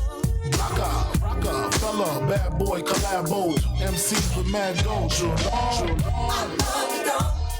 All right, so that's Biggie featuring Jay-Z and Angela Winbush. I love the dough. I mean, you know, for me, I'm all right. Bad. But, you know. My bad. You know what song I confuse this with? What? You know what song I confuse this with? No Money, No Problem. Collab they did together. Okay, I'm reloaded. You see that? That's what I confuse. But this, I still love this song. But I confuse it with the other one. Brooklyn, where you from? And they named the different parts Brooklyn's of Brooklyn. Finest. Brooklyn's Finest. Thank you. Using the Ohio player sample too. I remember that song. Using Ohio player sample. Listen to that song, chat. That song is hard, but yes, this song is very good as well, man. I thought Jay-Z gets killed on a lot of collabs with some of the greats because, you know, I agree. Yeah, I agree. But I love the song though. Next one, we're on song 8. And, you know, this is a double album. It's like 24 tracks on the song. And like 24 is real 24 tracks. It's not like 24 tracks, but then you got 10, 30-second interludes. 8 skits. Right. You know what I'm saying? Right. You know, it's like a real 24 tracks. Like, it's just amazing that he could put 24 tracks on his album. And they sound like songs, unlike Lil Wayne. I mean, they sound like songs, and you can throw it on and just listen to the whole thing. Mm-hmm. You know what I'm saying? I think there's maybe 2 or 3 skits on here. 2 skits. You got the intro, and then you got the big interlude. Next one, What's Beef? Hey, shit! Leo, De Janeiro, Charlie Baltimore. Iceberg Slim, the most shady, Frankie Baby. We here. Do you know what beef is? Do you know what beef is? Ask yourself. Do you know what beef is? Come on. Check out this bizarre rapper style used by me. The B.I.G. I put my key, you put your key in. Money will be seeing. We'll reach the fucking ceiling.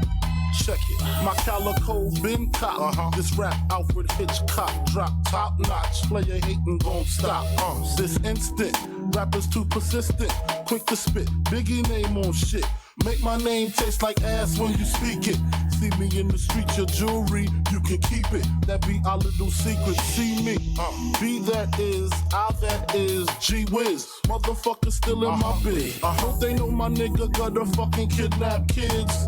Fuck them in they ass, throw them over the bridge. That's how it is. My shit is laid out. Fuck that beef shit. That shit is played out. Y'all got the goal. All I make is one phone call. All y'all disappear by tomorrow. All your guns is borrowed. I don't feel sorrow. Actually, your man passed the gap to me. Now check this. What's beef? Beef is when you need 2 cats to go to sleep. Beef is when your moms ain't safe up in the streets. Beef is when I see you. Guaranteed to be in ICU. One more time. What's beef? Beef is when you make your enemies start your G. Beef Beef is when you roll no less than 30 deep. Beef is when I see you. Guaranteed to be your ICU. I don't smoke with the best of them. Shot at the Yeah, that's just your classic. That's just your classic Biggie. I mean, anything. I guess it's all just a classic Biggie, right? Yeah, but you know what it is? The way that he rides on that beat, son. Like, it's crazy. Like, yo. Yeah, love this song. No, without a doubt, man. At it, man. Yeah, this is probably my favorite song on this album. I ain't gonna hold you. Yeah, I don't know. To me, at least personally. I'm sorry. One thing I gotta say about East Coast rappers, man.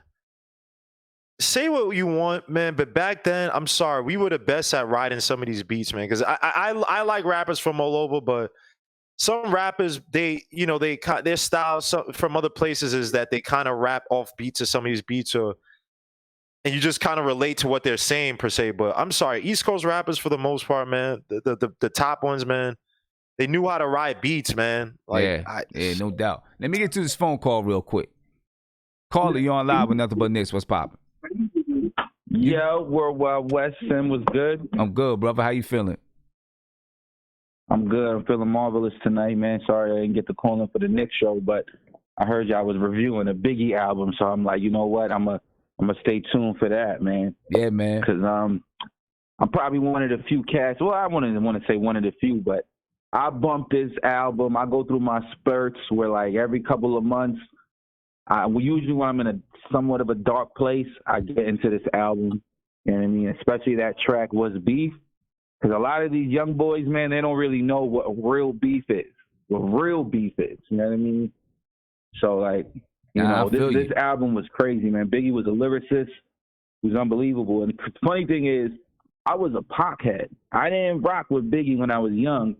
Because when I was young, Biggie died when I was 11. So, I was a fool, still very, I didn't know much about anything. So you kind of just roll with one or the other when you was a young kid. You was a Biggie dude. You didn't really rock with Pac, yada, yada, yada. But shortly after Big's death is when I really dove deep into his music and studied his music. Like I was rapping since I was like 10 years old, 11 years old. You know what I mean? So I listen to music differently than a lot of like people just listen to it for entertainment. I would listen to get the message from the music. Plus, I was poor and stuff like that. So music was a big escape for me. You know what I mean? Like I would take it more than just for what just entertainment. So I got into Biggie's album, I would say like 97, a couple months after he died, and that's when I started really understanding understanding Biggie.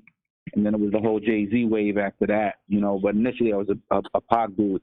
Listen, this album, man, it's like times have changed so much, bro. Like a lot of the guys nowadays who they have like all these, 1 million downloads and stuff like that. You can't compare that to when you had to get up and go to Sam Goody and go buy a CD, you know what I mean, and spend your bread and have the actual CD in your hand and read through that booklet. Without a doubt. And like it was such an unbelievable feeling, like putting the album in his CD player for the first time and reviewing it front to back. Without you know a doubt. what I mean? Before you even talk to your friends, like it was like a known thing. Everybody would just go sit for an hour and a half by themselves, and you would listen to that album front to back, maybe even twice, and then you would sit and give your opinion. Like Right. dudes don't do that anymore, man. And it's like the music is not even generated to elicit you sitting down. Like somebody hit it on the head. It was like the attention span is different because it really is. That's why they put out this, stupid like instant gratification music, microwave music. You know what I mean? Because we live in a microwave society. So it's like nobody wants to hear nothing. But, like my shorty, she's from California, right? Mm-hmm. So when I go to Cali, her little brother, he makes beats and stuff like that. He messes with Travis Scott and some of these artists now that's out. They clown on a lot of this New York music. They say it's too complex.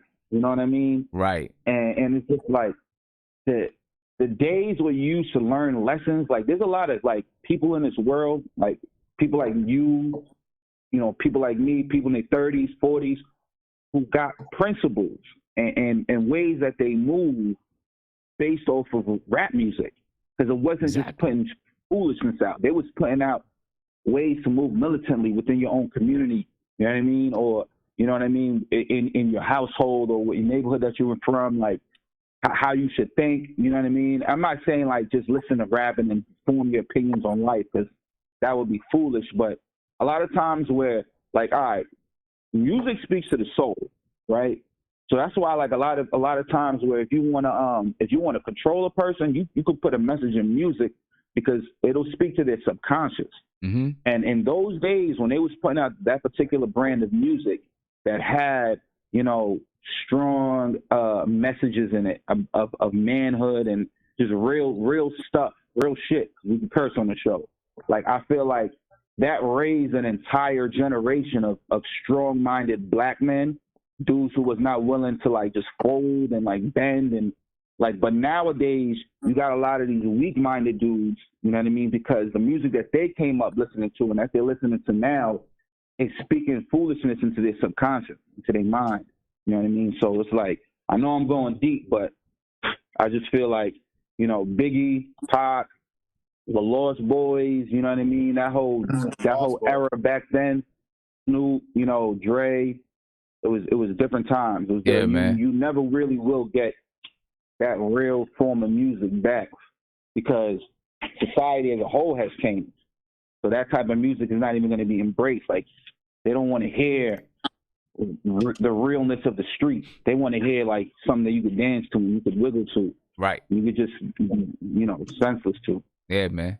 Now, without a doubt, I agree with you 100%. You know what I'm saying? And that's the, yeah. I mean, and that's why music today is not going. It's not going to be. You're not going to get that much legendary music out of some of these artists today. You know what I'm saying? You're not going to get things that are really going to last, stand the test of time. You know, because it exactly what you just explained. But yo, let me try to get through these tracks, man. I still got 14 of them to go. Yes, sir. Yeah. I might call back later on. All right, no doubt. All right, later.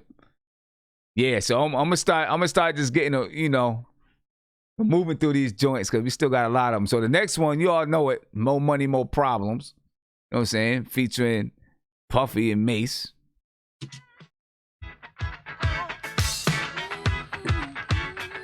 I mean, I think this album was probably maybe Harlem World was at, Puff was at, they were at the peak of their powers and sampling, bro. You hated this record. The same old pimp, race, you know ain't nothing changed but my limp. Can't stop till I see my name on the blimp. Guarantee me and shells full of level up. You don't believe in Harlem World, nigga, double up. We don't play around, it's a bet, lay it down. Niggas didn't know me 91, bet they know me now. I'm the young Harlem nigga with the goldie sound. Yeah, all right, so I'm gonna fast forward to Big. Tell me why you hate this track. Yeah, I need a full velour jumpsuit after listening to this. I ain't gonna hold it. I hated this record because I'm from the Bronx, man. Like, you know what I mean? It wasn't too many people from the Bronx during 96, 97, other than Pun, we'll say 97, that was popping. So it was like, this is a Harlem dude. You know what I mean? This was Mace killing it. It's like, I was a Bronx kid through and through, so nobody couldn't tell me nothing. But to hear somebody from Harlem, I was just like, ugh. And I didn't really like the sample too much. I know it was a hit single. It was playing everywhere. It was pushed everywhere. But everywhere. This is probably the only song. And even still to this day, that record is pushed and used in a lot of digital marketing and movie marketing and stuff like that. But this is probably this is one of the records that I was like, all right, I'm tired of hearing this record. Oh. But not to say that it was a bad record. It's a good record and I appreciate it now. But back in those days, everybody had like their top 3 or 4 records that they listened to. And this is probably the one that I didn't really listen to. Well, I mean, this was everywhere. This joint was just everywhere. It didn't matter where you went. That's a fact.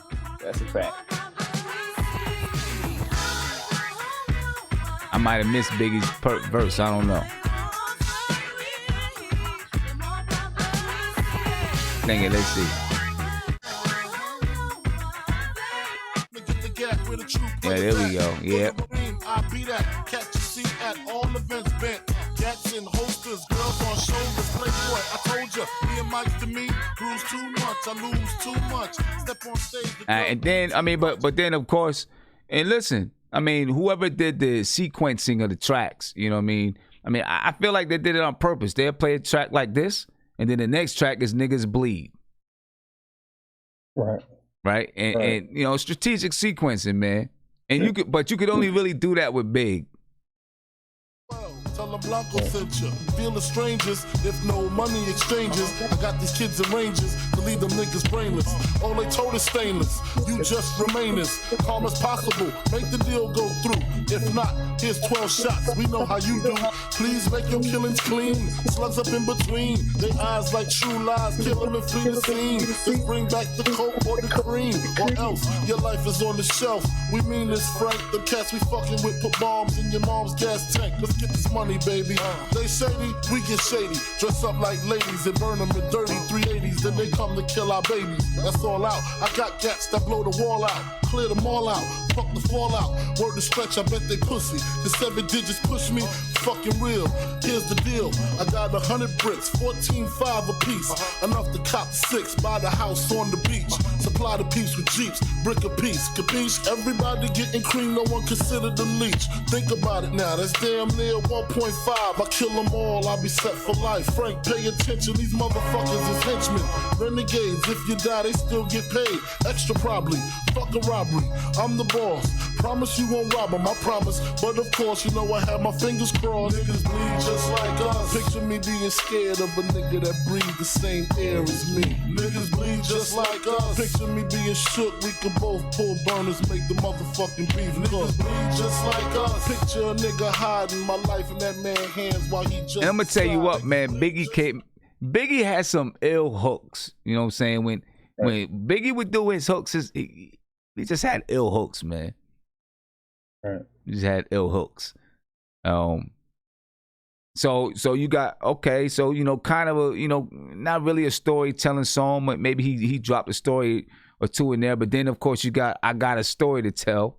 And since we're all Knicks fans in here, you know what I'm saying? Yeah. Since we're all Knicks fans in here, this right here, He's talking about my guy. I actually mixed this. I mixed this beat with a Total record. I think it was Total record. You know, back you know, when I was dropping mixtapes. Nigga shit is sweet. Nigga creep up on your ass. Live niggas respect it. Check it. I kick flows for ya, kick down doors for ya, even left all my motherfucking hoes for ya. Niggas think Frankie pussy whip, nigga picture that with the Kodak, Instamatic, we don't get down like that. Lay my game down quite flat. Sweetness, when you park that, petiteness, but that ass fat. She got a body, make a nigga wanna eat that. I'm fucking with you. The bitch official though, dick harder than the missile, yo. Try to hit it and she tripping, disappearing like Arsenio. Yo, the bitch pussy double low with the 5 in front. Probably a conniving stunt. Y'all drive in front. I'ma peel with her, find a deal with her. She fuck around and steal, huh? Then we all get laced. Televisions, Versace heaven. When I'm up in them, the shit she kick, all the shit's legit. She get dick from a player off the New York Knicks. Nigga trick ridiculous. The shit was plush. She stressing me to fuck like she was in the rush. We fucked in his bed, quite dangerous. I'm in his ass while he play against the Utah Jazz. My 112 CD blast. All right, so is it real? Wasn't there a controversy about this? Is it real? Is it real? Is it real about Mason? Because of the New York Knicks player line. That's where the controversy came from, because everybody's trying to figure out whose whiz he was with. Right. So the rumor is that it was Anthony Mason. Right. That's the rumor. That is Anthony Mason. Is it real? Was it is that true? I don't know. I heard Fat Joe do an interview. He was like, Fat Joe said he didn't believe any of it was, you know, true. It's just something made up in the studio for laughs. That's what I thought. Yeah. That's what I thought. Because we were trying to figure out who the 6'5" dude was. There was only one 6'5" dude on the roster. That was John Starks. John Starks. Starks ain't even 6'5". I mean, but I don't know. He was just like, yo, I don't know, one of them 6'5" ass niggas or something like that. So I don't know if he was really. Imagine Biggie is the one who started the Knicks curse. What happened? Oh man! Right. What'd he say? He said he thinks it was Biggie's fault that the Knicks curse started. Biggie started the Knicks curse. He might have. Nah, because we was a formidable pit team still back then. Don't do that. No, let's play it. Yeah. Oh man. Yeah, I don't know. If I can say something though, because I just want to go to More Money, More Problems just real quick. Yeah, man, when you listen to More Money, More Problems, for one, you hear Niles Rodgers from Chic saved Diana Ross's career with that song that the sample that was used. You know what I'm saying? Because she was, people have that downtick in their career, whatever. Niles Rodgers saved it, and that was a smash in New York back in like 83, 84, 82, I think. But just to hear the step up in lyricism between Mace and Biggie, like Mace come on, and you're like, yo, that's all right. But then when Biggie come on, you hear B.I.G, P.O.P.P.A, and you're like, oh my God, this is like classic step up from one rapper to another. You like, this dude right here is all right, but he ain't Biggie. You know what I'm saying? Right. So I just want to throw that out. Out. It's a clear class difference between them two MCs. Oh, definitely, without a doubt. But yeah, man, I don't know, if it's, I don't know if it's true or not. Nick ass niggas and shit. I'm up in the spot. I don't know which one. One of them 6'5" niggas. I don't know. I'm up in the pussy. That joke funny though, man. I don't know. Yeah. Who knows? You know what I'm saying? Who knows? Hey, look. If it was John Starks, he ain't saying nothing today. You know what I'm saying? Obviously, rest in peace, Anthony Mason can't say anything. But that's wild though. That's good. I think it was just a story to me. I think it was a story. I think it was a story, man. It was funny as hell though. Yeah, it definitely was, because I'm sure everybody on the Knicks was looking around like, yo, who is this in here you talking about? Right? Just imagine if you are on the Knicks and you hear this track come out, everybody's looking around like, yo, that wasn't me, bro. Yeah. You know what I'm saying? Yeah. So this next track, Notorious Thugs. Oh, this is my joint. Hey, hold on. I think this might be. Before you go in, me and my cousin are probably the two biggest Bone Thugs fans from New York.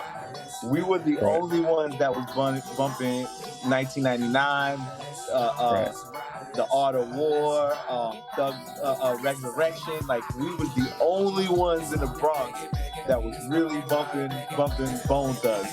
Started because of this record. Because it is. Because of this record. This is the most classic record on the album. Yo, it's crazy. I think so. It's crazy. I think this might be Biggie's best song right here. I think so? Yep. Listen to the way you rap on here. Yeah, of course. And then listen to the hook. I would say I hate my song, man. So mad long, bro. It's mad long. Yeah, it's definitely long. Dangerous. Ain't too many can bang with us. Straight up, we no angel dust. Label us notorious. Thug ass niggas that love the bus. It's strange to us. Y'all niggas be scrambling, gambling. Up restaurants with mandolins and violins. We just sitting here trying to win, trying not to sin. High off weed and lots of gin. So much smoke, need oxygen. Steadily counting them Benjamins. Nigga, you should too. If you knew what this game would do to you. Been in this shit since 92. Look at all the bullshit I've been through. So-called beef with you know who. Fuck a few female stars or two. Then I'm blue like niggas blue like Mike. Shit, not to be fucked with. Motherfucker better duck quick. Cause me and my dogs love the buck shit. Fuck the luck shit, strictly aim. No aspirations to quit the game. Spit your game, talk your shit. Grab your gat, pull your clip. Squeeze your clip, hit the right one. Pass that weed, I got to like one. All them niggas, I got to fight one. All them hoes, I got to like one. Our situation is a tight one. What you gonna do? Fight or run? Seems to me that you'll take the rolling big, nigga, die slowly. I'ma tell you like a nigga told me. Cash roll everything around me. Shit, lyrically, niggas can't see me. Fuck it, buy the coke, cook the coke, cut it. Know the bitch before you call yourself loving it. Nigga with a bench fucking it. Doesn't it seem odd to you? Big come through with mobs and crews. Good fellas down to the most of dudes. Who's the killer? Me or you? We forgive you, for you know about what you do. 7 a.m. woke in the morning with Henny, caffeine, and green, and nicotine. No dose, so pop a couple of dope that I ripped up. Nigga, Mr. Clean, nigga, clean. Deep in my temple, and I do get sentimentally stained with my instrumentality. And heated, especially for your team in the 45. And D will be in between the scenes. Destroy your dreams, you willing to finna die, we'll see. How many feet finna go to see we need? Yeah, that song, man. Hey, can I just add something real quick? Go ahead. You see those flows that they doing on the Bone Thugs does? That's literally trap music now. Literally, like those flows, those triplets. That's literally what music is now, except on slower beats that kind of have more 808s, like that. Yeah. Right, and the harmonizing, man. That's people think Migos set the game. The Migos didn't set the game. All Thugs and Harmony have been doing this for years. Yeah, the Fantastic. Well, I mean, rap groups have been doing it for years, man. Mm-hmm. And the reason, and the reason why I say this might be Biggie's best song is because they took a beat that you never hear Biggie rap to a beat like this, right? Nothing sing-songy like this. It's usually like a chick singing some kind of R&B hook that was a smash back in the day. You know what I'm saying? On this one, man, they just come in and the whole thing sound organic. Like they just make a record from scratch. It almost feels like they came to him with the beat.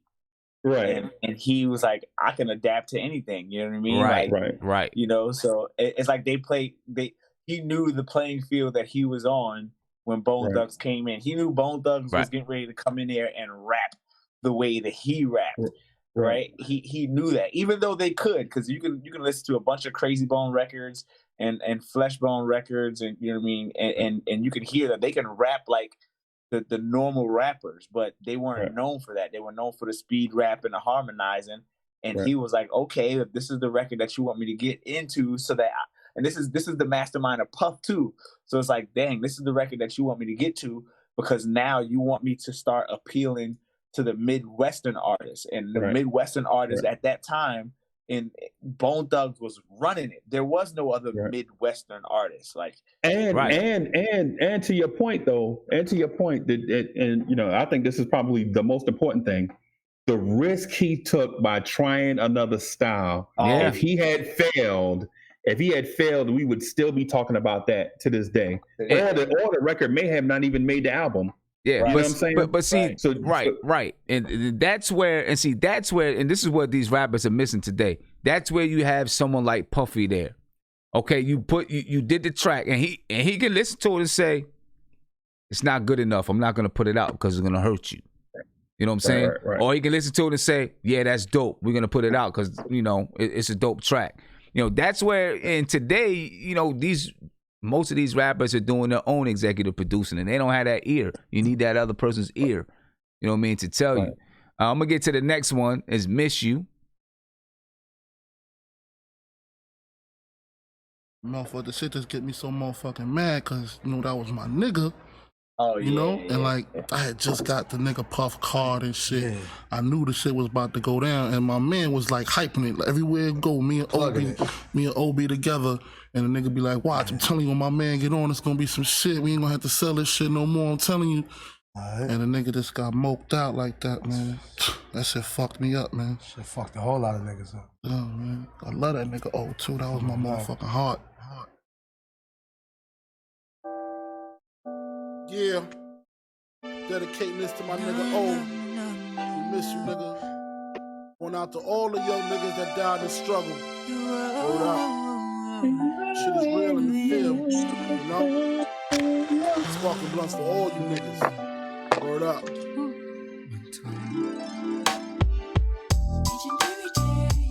Daydreams of how it used to be.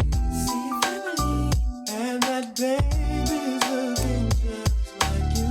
But you got away. I've been missing you lately. Tell me what you're going I remember selling 3 bricks of straight flour.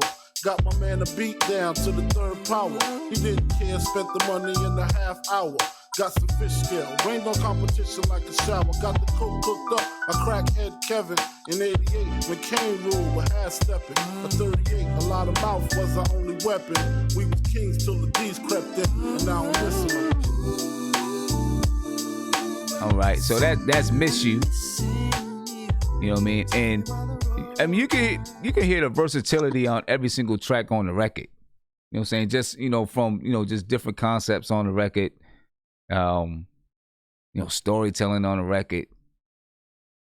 And obviously Big can pull it off. The next track, and of course I'm moving through them because we still got 10 tracks to go.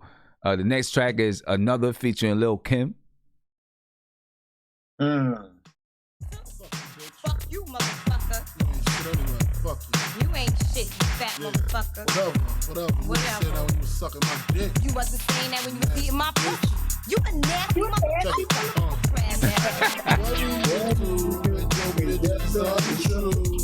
You cut the hook off and find someone new. I need another bitch. I lie. I know we don't treat you like I treat you. Time to explain the game is see-through. Sex is lethal. I ain't gon' lie, means to get you back. I ain't gon' try like this, y'all. My girl sucked another nigga dick, y'all. Light skin with the chromed out 6, y'all. All day was creeping. 2 trips to VA every 3rd weekend. While you was sleeping, hit you on the box. 69 cold non-stop. Should've left you then, but my heart said not. Triborough Gigolo said this should have been on Lil Kim's album. Yeah, could be right. Waited for a while, thought you would do the right thing. Then things got frightening. Beat the scene, sorta like Sam Rothstein. Guess you ginger, go figure. Never thought you to be a gold digger. Take my dough and spend with the next nigga. Ask my man Jigger, my ace spoon tune. Told me cut the bitch off. Marty asked did I have the Lil Kim poster. Nah, I ain't had a Lil Kim poster. Nah, I ain't had it in my room, man. I was an adult about that time, man. So I ain't had that in my room. A little too old for that, right? Yeah.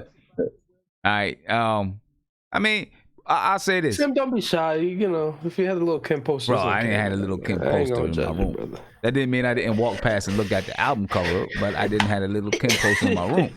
You know what I'm saying? Then we got Going Back to Cali. Right. Of course, this song right here was, because everything surrounding the album, you know what I mean, and him getting killed, with everything that was going on, this song, just kind of hit home a little bit too. Yo, Big, wake up, baby. Yeah. Yo, Big, wake your ass up. Come on. I'm up. They even played some of this in the movie. If you watch the Notorious, if you watch Notorious, or they kind of reenacted it or something. Yeah, I hear you, dog. I hear you. All right, 7:30. Yo, take down this information. No pen. For your girl and remember it or something. All right, Can you do that? Yeah, write this down. All right. Like 504. 504. Even Kennedy. Kennedy. On the LAX. Oh. Cali? Yeah, baby. No, we gotta get this paper. No doubt. All right. I'm up. Yo, Big. I'm up, man. Like 504. All right, 7:30. I'm gonna meet you at the airport. California. Yeah.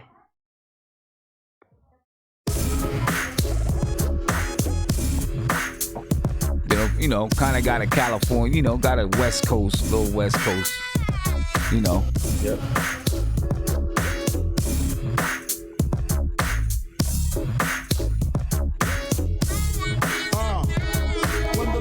Hits your lyrics, just picture head so hard that your hat can't fit you. Either I'm with you or against you. Format bent you. Back through that maze I sent you. Talking to the rap inventor. Nigga with the game type fifth, that flame right. Spell my name right. B.I.G.I.E. Iced out, lights out, me and Caesar Leo. Getting head for some chick he know. See, it's all about the cheddar. Nobody do it better. Going back to Cali, strictly for the weather, women, and the weed. Sticky green, no seat, bitch, please. Papa ain't soft, dead up in the hood. Ain't no love lost, got me mixed up. You drunk them licks up. Mad cause I got my dick sucked. And my balls licked. Forfeit, the game is mine. I'ma spell my name Kevin Burgeon, he said, it was produced by Easy Mo B. And then, of course, the hook is kind of, an ode to LL Cool J, Going Back to Cali. I'm going, how it go again? Going back to Cali. Cali.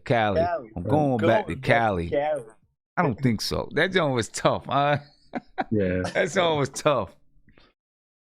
Yeah, man. You gotta listen to old LL Cool J. Coast, I got to choose the east. I live out there. Yeah, so don't go there. But that don't mean a nigga can't rest in the west. See some nice breasts in the west. Smoke some nice sets in the west. Y'all niggas is the mess. Thinking I'm gonna stop giving LA props. All I got is beef with those that violate me. I shall annihilate thee. But yeah, that was a dope track right there. So to add, this record was considered the record where he slightly addresses what happened with Pac, right? Because if I gotta choose a coast, I gotta choose the east. I live out there, so don't even go there. You know what I mean? Right. Don't even go there. Don't even deal with it. Don't even try to bring up any of that bullshit that happened between me and Pac. Right. Because that don't mean that I can't be out there in the West and do. He's trying so hard to get aside from the ideas of people shooting. And he's like, look. Like, this is about getting money. This is about getting women. You know what I mean? That don't mean I can't, dress in the West, see some like nice breasts in the West, have some nice sex in the West. Y'all a mess thinking I won't stop giving LA props. Exactly. Because all I got is beef with those people that violate me. You know what I mean? Right. And at that point in time, nobody violated him with the exception of Pac, and that was clearly a big misunderstanding. So this record wasn't just a record that was like, hey, I actually want to do this record. I feel like this was like a cleanup record. Like, I have to do this. This is like a political record, you know what I mean, for what was going on in the climate of hip-hop during that time. Yeah, no doubt. And Ock the Sour God in the chat said, could you imagine a remix with Snoop on it? Snoop and the Dog Pound on this joint. That would have been me. That would have definitely been tough. No doubt. That would have been tough. The next joint, 10 Crack Commandments. History. Yo, crazy. It's a classic, man. Crazy. And this joint used to bump in the club. Yep. I mean, you throw this joint on in the club, it was like, it's crazy. Can't tell me nothing about this crack, this weed, my hustling niggas. Niggas on the corner, I ain't forget you niggas. My triple B niggas. 1, 2, 3, 4, 5, 6, 7, 8, 9, 10. I've been in this game for years. It made me an animal. It's rules to this shit. I wrote me a manual, a step-by-step booklet for you to get your game on track. Not your wig pushed back. Rule number uno. Never let no one know how much dough you hold. Cause you know that try to breed jealousy, especially if that man fucked up. Get your ass stuck up. Number 2, never let them know your next move. Don't you know bad boys move in silence and violence? Take it from your highness. I done squeeze mad clips at these cats for they bricks and chips. Number 3, never trust nobody. Your mom's set that ass up, properly gassed up. Hoodie the masked up. For that fast buck, she be laying in the bushes to light that ass up. Number 4, know you heard this before. Never get high on your own supply. Number 5, never sell no crack where you rest at. I don't care if they want an ounce, tell them bounce. Number 6, that goddamn credit, get it. You think a crackhead paying you back, shit, forget it. 7, this rule is so underrated. Keep your family and business completely separated. Money and blood don't mix like 2 dicks and no bitch. Find yourself in serious shit. Number 8, never keep. Yeah, I mean, listen, you never gonna go wrong with a Primo beat, man. Right. You know what I'm saying? Especially back then. Especially back then, Primo was gonna lace you no matter what. Either between Primo and P Rock. Exactly. Those two. So where does this song rank for y'all, man? 10 Crack Commandments. Is this a top 10 Biggie song in y'all opinion? Oh man. For me it is. I love this song. For me it's top 5, maybe top 3. Okay. You know what I'm saying? I'm going creatively, like this is by far the best conceptual song that he's had. Right. Like the concept of the song, you know what I mean? It spoke to the hustlers, which was, his primary market. And, it really gave, when you really sit down and you analyze those, like, aside from freakish things that happen with hustlers, like, that was really like the way to go if you were living that type of lifestyle. So that's why it gravitated, man. Right. This is a powerful record. Granted, it's promoting I mean, bullshit. Right, but still, I don't even know so much if it's promoting it. It's just like if you're gonna do it anyways, might as well do it the Here's right the way. I rules. think Here's that's the more- rules. Right. Fair enough. Fair enough. Yeah. And then this next song is, it's one of my favorite songs, one of my favorite Biggie songs. You know what I mean?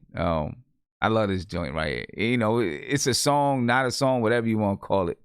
A long skit, I don't know, but. I'd like to take you back to the Oh yeah. Nah, this is a song. Bro.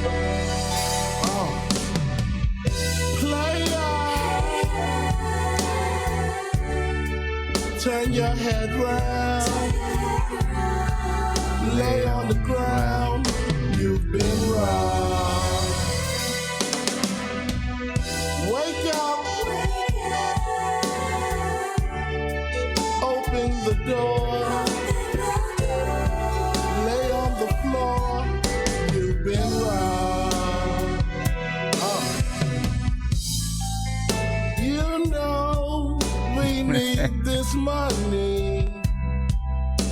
And you, yes, baby, you should just roll with me. Let's go off together on this robbing spree. We'll make money. Player,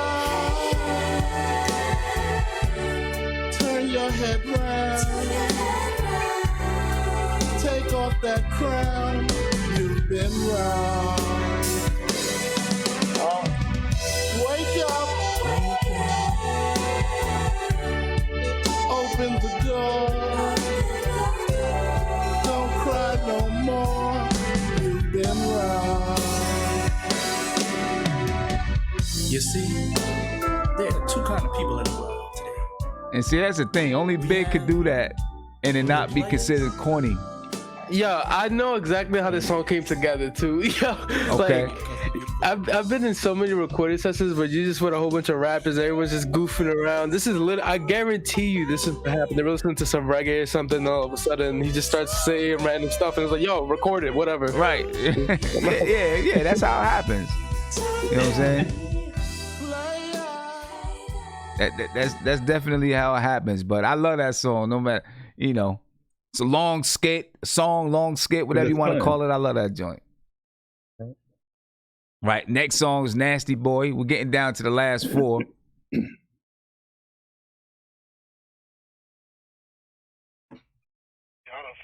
the nasty motherfucker. I thought I done did everything in the world. Yeah. I mean, since one bitch, I comes up in the spot. Whatever the bitch get the candles, whatever. Tell me whatever she wanna. What's up? What you want? Better wear it out or whatever. Bitch told me she wanted me to shit on her. Great shot. Like, what you mean? I might shit on you after I hit it. I won't call you no more. Shit on you like that. Talk about no. She want me to cock over her and shit on her stomach. I said, what the fuck? What the fuck I'm supposed to do after I shit on? I'm supposed to hit that after that? Wow, so boy, after I shit's on the bitch, right? After I shit's on the bitch, wash it off or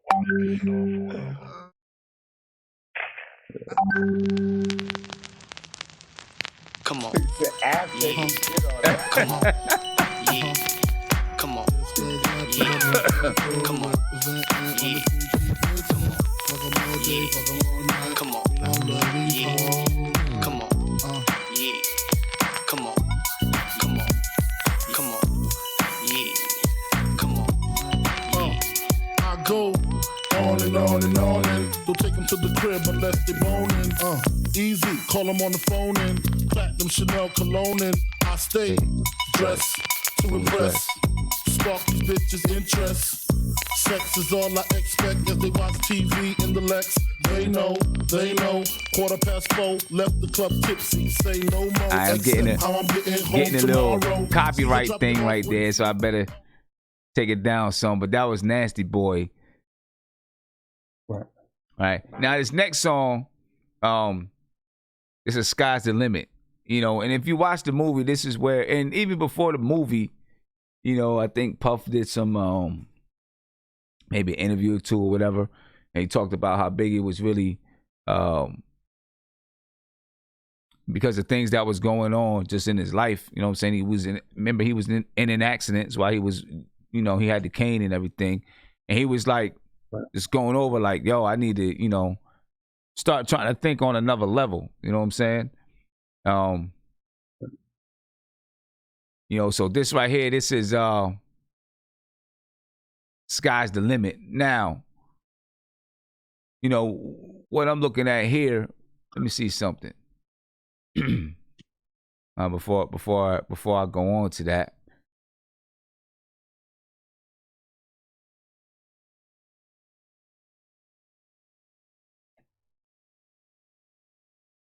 So I just got the remastered edition up here, and it's because I thought, okay, I'm looking at the remastered edition. I always thought the Sky's the Limit was the last track on the album, the original album.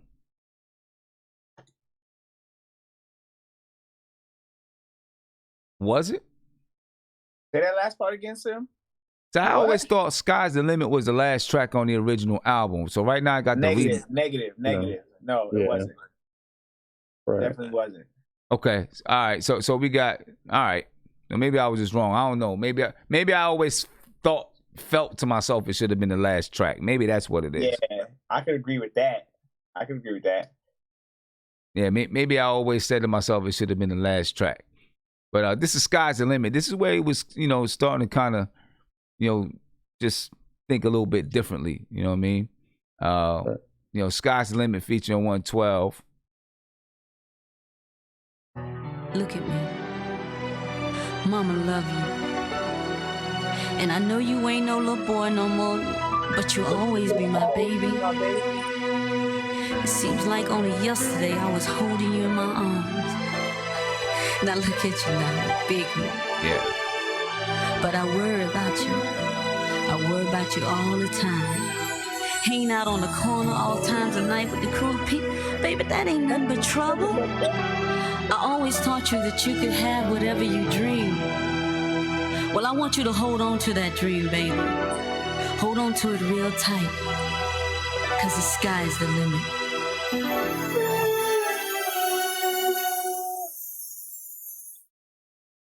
Good evening, ladies and gentlemen. How's everybody doing tonight? I'd like to welcome to the stage the lyrically acclaimed. I like this young man because when he came out with the phrase, he went from ashy to classy. I like that. All right. So everybody in the house, give a warm round of applause for the Notorious. Yeah, Kevin, this is definitely in my top 10 of Biggie songs too. Top 5. A nigga never been as broke as me. I like that. When I was young, I had 2 pair of leads. Besides that, the pinstripes and the gray. The one I wore on Mondays and Wednesdays. While niggas flirt, I'm sewing tigers on my shirt and alligators. You wanna see the inside? I see you later. Here come the drama. Oh, that's that nigga with the fake. Wow. Why you punch me in my face? Stay in your place. Play your position. Here come my intuition. Go in this nigga pocket. Rob him while his friends watching. And hoes clocking. Here comes respect. His crew's your crew, or they might be next. Look at them there. Yep. Yeah. Sky's the limit. Yeah, and I don't know what I'm thinking about because you're nobody. You know, you're nobody till somebody. That's the last song, track. But I guess I always felt like Sky's the Limit should have been the last track on the album. But that was Biggie's successful attempt. You know what I'm saying? That doing something that's a little bit more positive. You know what I'm saying? And I don't know if that's where he would have went if he would have went more into that. That was produced by Clark Kent. If he would have went more into that as he, if he would have went on, been able to go on into his career. But that was his attempt at doing something and positive. And he did it Biggie's way. You know what I'm saying? He did it Biggie's way. From gym class to in class, Are there many songs on this album that you did not hear on the radio though? I feel like I heard every single one of these tracks on the radio. Maybe I listened to the album so much I thought I heard them on the radio. Not nobody said somebody. Yeah. Probably you probably didn't hear that one.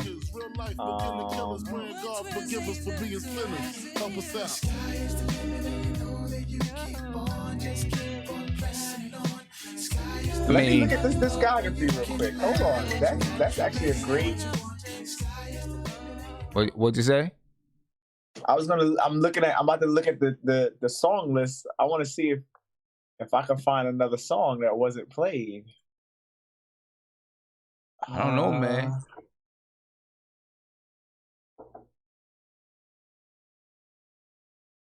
I don't know, man. Last Day wasn't played on the radio. Okay, yeah, that probably wasn't played on the radio. Right. Niggas Bleed probably wasn't played on the radio. Oh no, definitely not.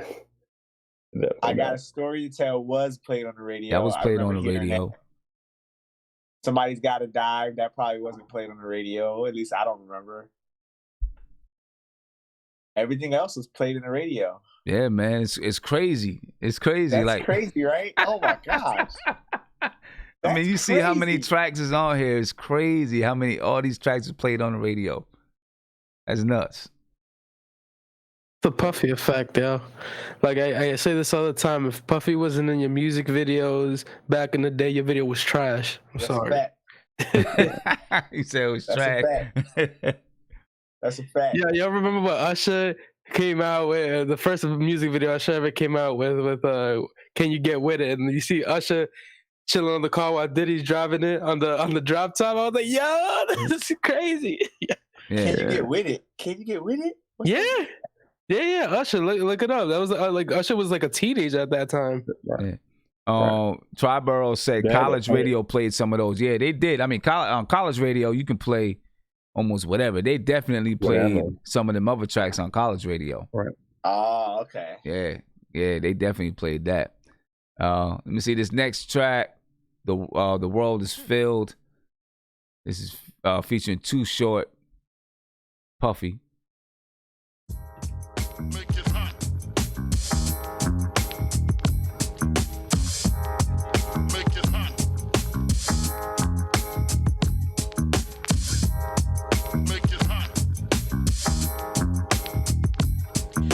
The world is filled with pimps and hoes. We'll just talk about those I know.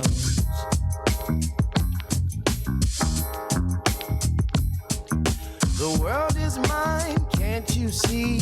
I'm just trying to be all I can be. Oh, yeah. That's Carl Thomas, right? Now first come the cash, Yeah, Carl then Thomas, come I the believe. ass, then come big blunts with big chunks of hash. When I score with a horse, she be game for sure. Pimp so hard, a nigga drag his mink on the floor. Won't you admit it?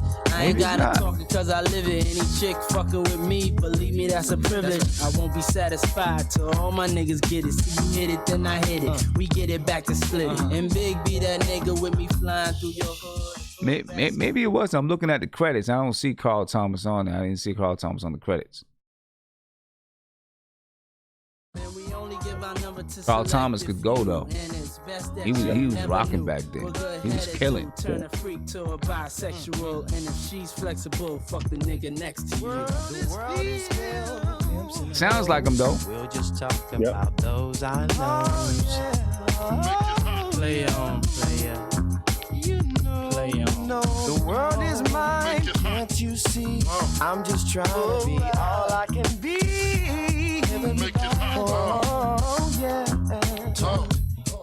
When the Remy's in the system, ain't no telling. Will I fuck 'em, will I diss 'em? That's what these hoes yelling. I'm a pimp by blood, not relation. Y'all still chase on, I replay songs.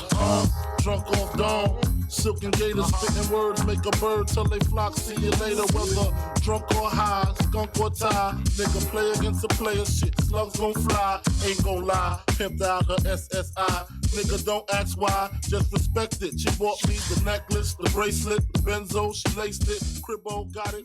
Yeah, that's we ain't here Too Short, but that's Biggie just getting his his pimp game on that one right there. You know what I'm saying? And then you got My Downfall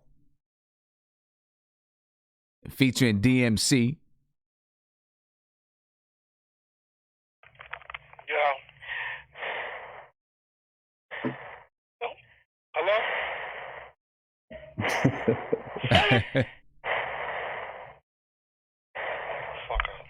Yeah, Marty, Jay-Z stole a lot.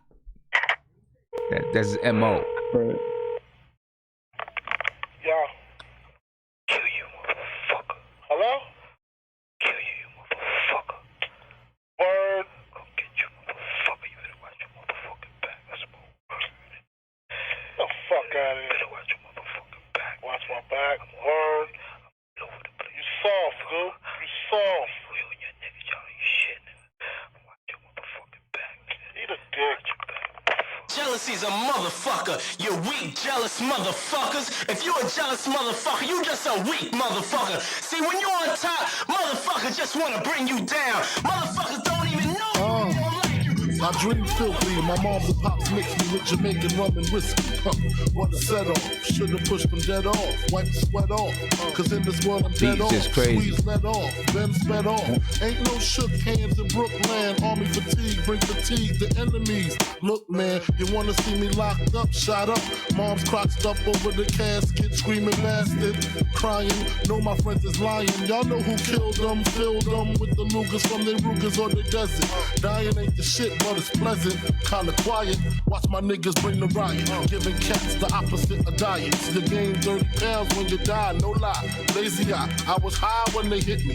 Took a few cats with me. Yeah. Shit, I need the No company. doubt. Apologies in order. Just To crazy. on my The daughter. beat just- If it was up to me, you would be with me. Sorta like Daddy Dearest. My vision be the clearest.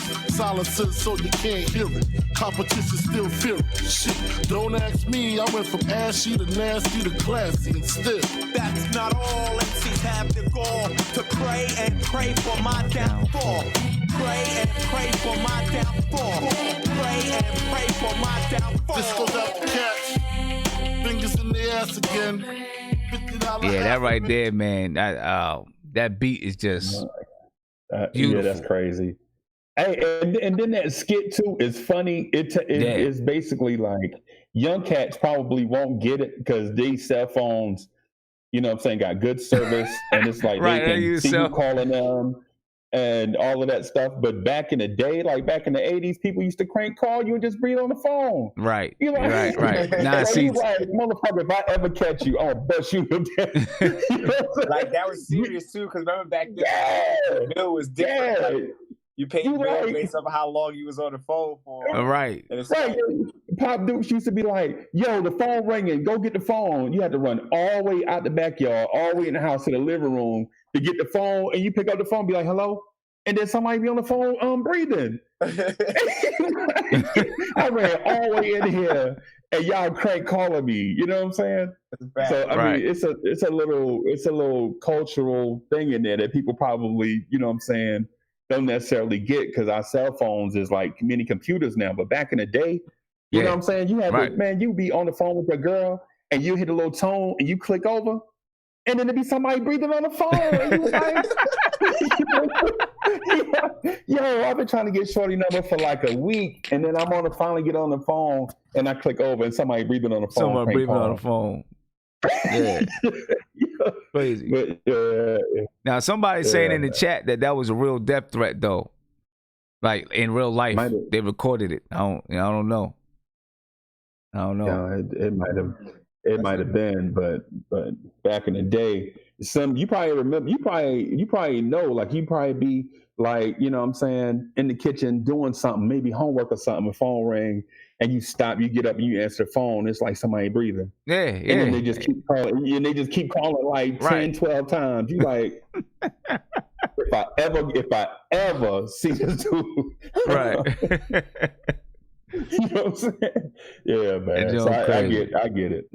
Yo, that was to me that was dope. That's a little, you know what I'm saying, throw that in there, man, just to, you know what I'm saying, show you how, you know what I'm saying. Yeah, because today, you know what I'm saying, you know, today they just have a fake profile, you know what I'm saying? Oh yeah. Yeah, that's what they do today. You know, they just hit you on Instagram or Twitter with a burner profile. Right, just troll you have to do. Right. Yeah, right. you know what I'm saying? Just keep trolling you. You know that. You know, I guess that's the equivalent today. Yeah, You know man. Yeah, but back in the day though, you be like, you be on the phone, man, like with your cousins down south or something. Y'all chopping it up about the Fat Boys tape you got or whatever, and then you hear the tone, you click over, and it's just somebody breathing. You're like, God, dog, man, come on, man. Yeah. But anyway, I just found that to be dope. You know what I'm saying? Yeah, no doubt. So, long kiss, good night.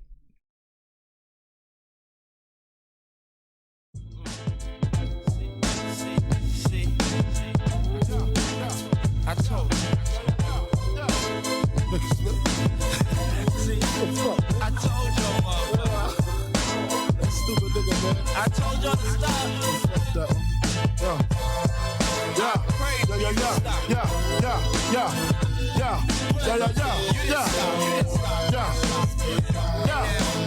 This is probably the second song I didn't Your like. mouthpiece obese Yeah, like yeah, Delarice. yeah. When I release, you lose teeth like little C's. Nigga, please, blood flood your It's alright, but you know. That's just the half of my war path. Laugh now, cry later. I rhyme later than the average player hater. The spectators buy my CD twice. They see me in the streets, they be like, yo, he nice. But that's on the low though. Be the cats with no dough. Try to play me at my show. I pull out 4 foes and go up in their clothes. Short change niggas, snort cane niggas. Extortion came quicker. Bought the range nigga. It still tickle me. I used to be as strong as Ripple B. To little C's cripple me. Now I play hard like my girl's nipples be. The game sour like a pickle bee. Y'all know the rules.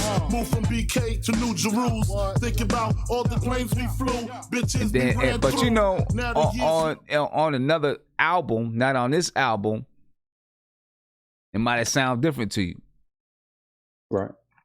You know, Right. it's crazy how that can be. Is this the song though that Big was dissing Raekwon from Wu-Tang?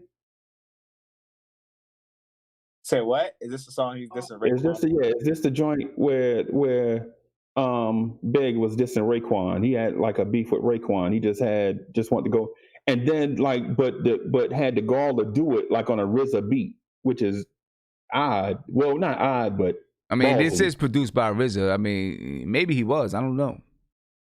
I heard Premier say something along the effects like he took shots at Nas, Raekwon, and somebody on this album, but the Long Kiss Goodnight, he alluded to something about, dissing Raekwon on a RZA beat or something like that. I'll find a link and send it to you if I can find it. Yeah. And then the last track, and I just love this hook. I mean, this is one of my favorite hooks ever. I mean, one of my favorite hooks ever. This is You're Nobody Till Somebody Kills You. Yea, though I walk through the valley of the shadow of death, I will fear no evil, for you are with me. Your rod and your Trap staff, Burrow. As soon as I'm done with this song, give me a call back. You anoint my head with oil, my cup overflows. Surely goodness and love will follow me all the days of my life, and I will dwell in the house of the Lord forever. Niggas in my faction don't like asking questions. Strictly gun testing, coke measuring, giving pleasure in the Benzito, hitting fannies, spending chips at Manny's. Hope you creeps got receipts. My peeps get dirty like cleats. Run up in your crib, wrap you in your polo sheets. 6 up in your wig piece, nigga deceased. Why? May you rest in peace with my sycamore style. More sicker than yours. 4-4 and 54 drawers. As my pilot stares my lair. Yes, my dear, shit's official. Only the feds I fear. Here's a tissue. Stop your blood clot crying. The kid's the dog. Everybody dying. No lying. So don't you get suspicious. I'm big, dangerous, you're just a little vicious. As I leave my competition, respirator style. Climb the ladder to success, escalator style. Hold y'all, breath I told y'all. Death controls y'all, big don't fold y'all. I spit phrases that'll thrill you. You're nobody till somebody kills you. You're nobody till somebody kills you. I don't want that. God tell you Nobody till somebody kills you. I don't want that. God tell me why. Watch Casino, I'm the hip hop version of Nicky Tarantino. Ask Nino, he know. Yeah, man, that right there, that beat, the hook is just crazy.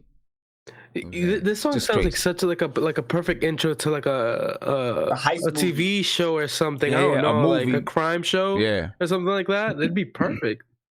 Yeah, that hook, I just love that hook. That's one of my favorite hooks of all time. Right. You know what I'm saying? One of Me my too. favorite hooks of all time. I love that joint right there. It's just crazy. Just crazy. So I want to ask you about the album, right? How much? Okay, so we go back and listen to it. If this album would have came out, if Biggie had not passed and this album came out,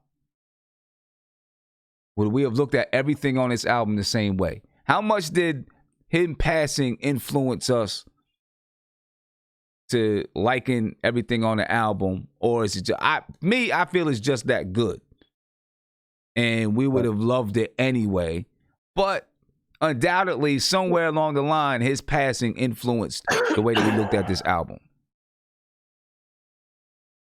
I think Biggie proved that he was ahead of his time on his first album.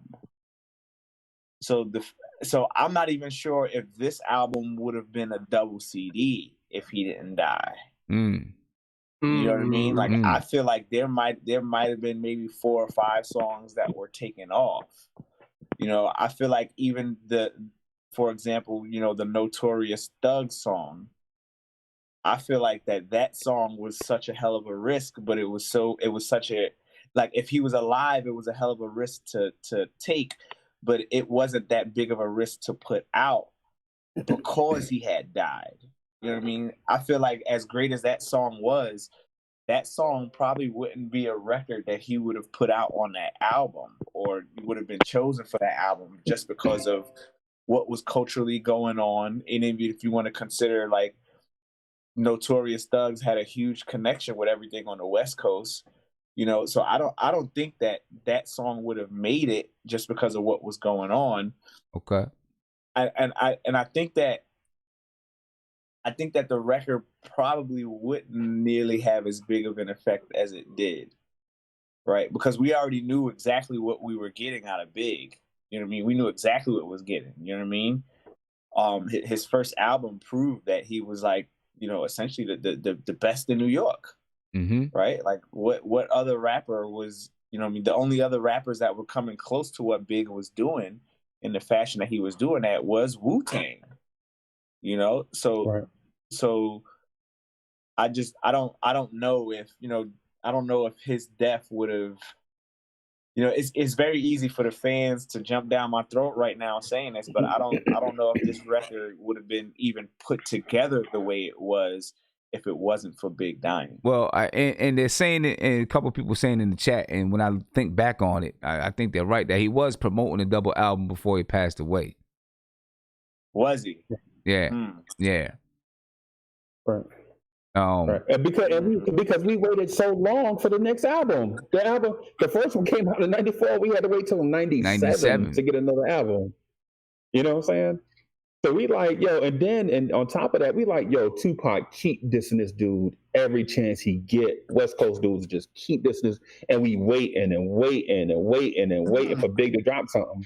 You know what I'm saying? All we got was like little sprinkling of like Junior Mafia, maybe, and then Who Shot You, I think, came out like as a single in like '95, I think, or something. So like right after the first album. So it was like, yo, if you don't come out with a double album in the double album era, because Tupac had a double album too. Right, that's what I was about to say. Had a double album. Yep, it was that.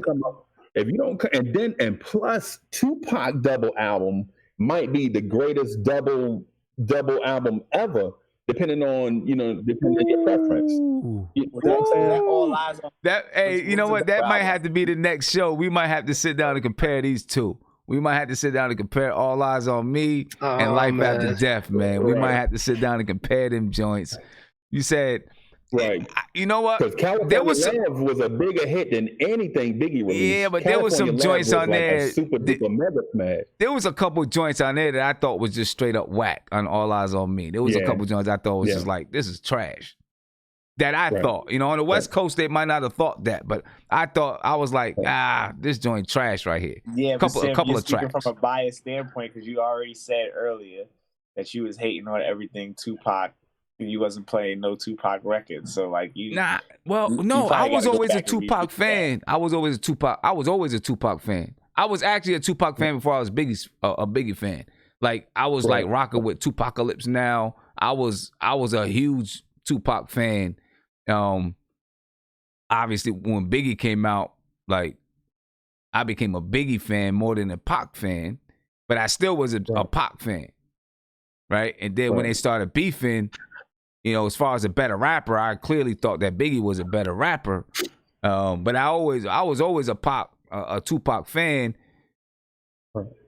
When All Eyes on Me came out, I was excited about it when it came out, but I was a little bit disappointed because I thought some of it, but it was my ears because I didn't want to hear I wasn't big on the West Coast sound. See, like his albums before that didn't really have that West Coast sound like some of the stuff on with All Eyes on Me did, right? Right. I mean, he kind of he just had his own sound. You know what I mean? It wasn't really a West Coast sound. He was like the serious dude out of Digital Underground to me. Right. You know what I'm saying? He was like, you know what I'm saying? He was like the dude that was, a little bit more conscious about the words that he was saying, the stuff that was coming out of his mouth, even though, you know what I'm saying, some of it got reckless at times. But he was like, we didn't even know who he was until we heard that Digital song, same song, for this little goofy little movie. But he was that serious guy up until he did Me Against the World. He was that serious guy still, right? Kind of serious, kind of dropping a little bit of knowledge here, street knowledge and this and that. But then I felt he totally flipped the script. Not totally, but there was a big just switch in Pac once he got with Suge Knight. And when All Eyes on Me came out, I was like, what is this? Now, when the Don Illuminati came out, I was like, okay, now we're back to Pac. That's how I felt. Right. Like, now we're back to Pac. Right. And he got props from me because EPMD had a song called Knick Knack Paddywhack, right? With K Solo featured on it, right? The doom, doom, doom, doom. And so I was like, yo, you know what I'm saying? This beat sounds familiar, but Tupac took that beat and turned it into you can't even watch a Lakers game without even hearing California Love now. You know what I'm saying? Yeah. I mean, I know. It's crazy. But, for me, All Eyes on Me and Life After Death gets it every time for me. You know what I mean? But now I was rocking with Pac all the way from Tupacalypse Now, to strictly for my niggas. He was doing all the double, the double voiceovers and everything. Yeah, I mean, I was definitely a Pac fan, but this album, man, was Life After Death was just a crazy album. Tri-Borough, man, thank you for being patient. I got Tri-Borough on the line. What's going on, man? What's up, chillin'? I love this album. I think this album is top 3 double albums of all time, right up there with Wu-Tang Forever and All Eyes on Me. I think Big stepped his lyric game up on this album, the storytelling, the production from the Hitmen. And to me, I feel like Big was already a legend when he came out with Ready to Die, because the buzz for that was so huge and we were waiting for that album. And I think once that came out, that really solidified Big on a whole different level. And when Life After Death came out, it was sad the way that it came out. But we, especially for Brooklyn, but I think that once it came out, we have to go out and support it and buy it. And it's a classic to me. I love that album. Nah, definitely. Hey, so can I ask Try a question? Yeah, go ahead. Yeah. Hey, what up, Try? What's going on? What's up? How you doing? Hey, I'm good, man. Hey, let me ask you this: how did you feel about Biggie joint on the Who's the Man soundtrack? That party and bullshit joint. Was you loving? Was you bumping that when you first heard that? Yeah, that was good. Like we didn't. I mean, at that time when I heard it, I didn't really know who he was. Like I mean, like listening to like Funkmaster Flex and DJ Red Alert at that time, I didn't really know who he was, but I heard it and I love the soundtrack. But like when he came out like officially with Juicy, that's when like people started to really notice. And then when he was on the Flavor in Your Ear remix, that's when it was like that was it. Like we knew like who he was, and that's really what solidified his name. Like just I think he destroyed that remix. I think he had the best verse on that Flavor in Your Ear remix. And that when he came out, like Juicy was like that was like the summer hit for '94. Like that everybody was playing it. It was on the radio. It was in people's rides or whatever.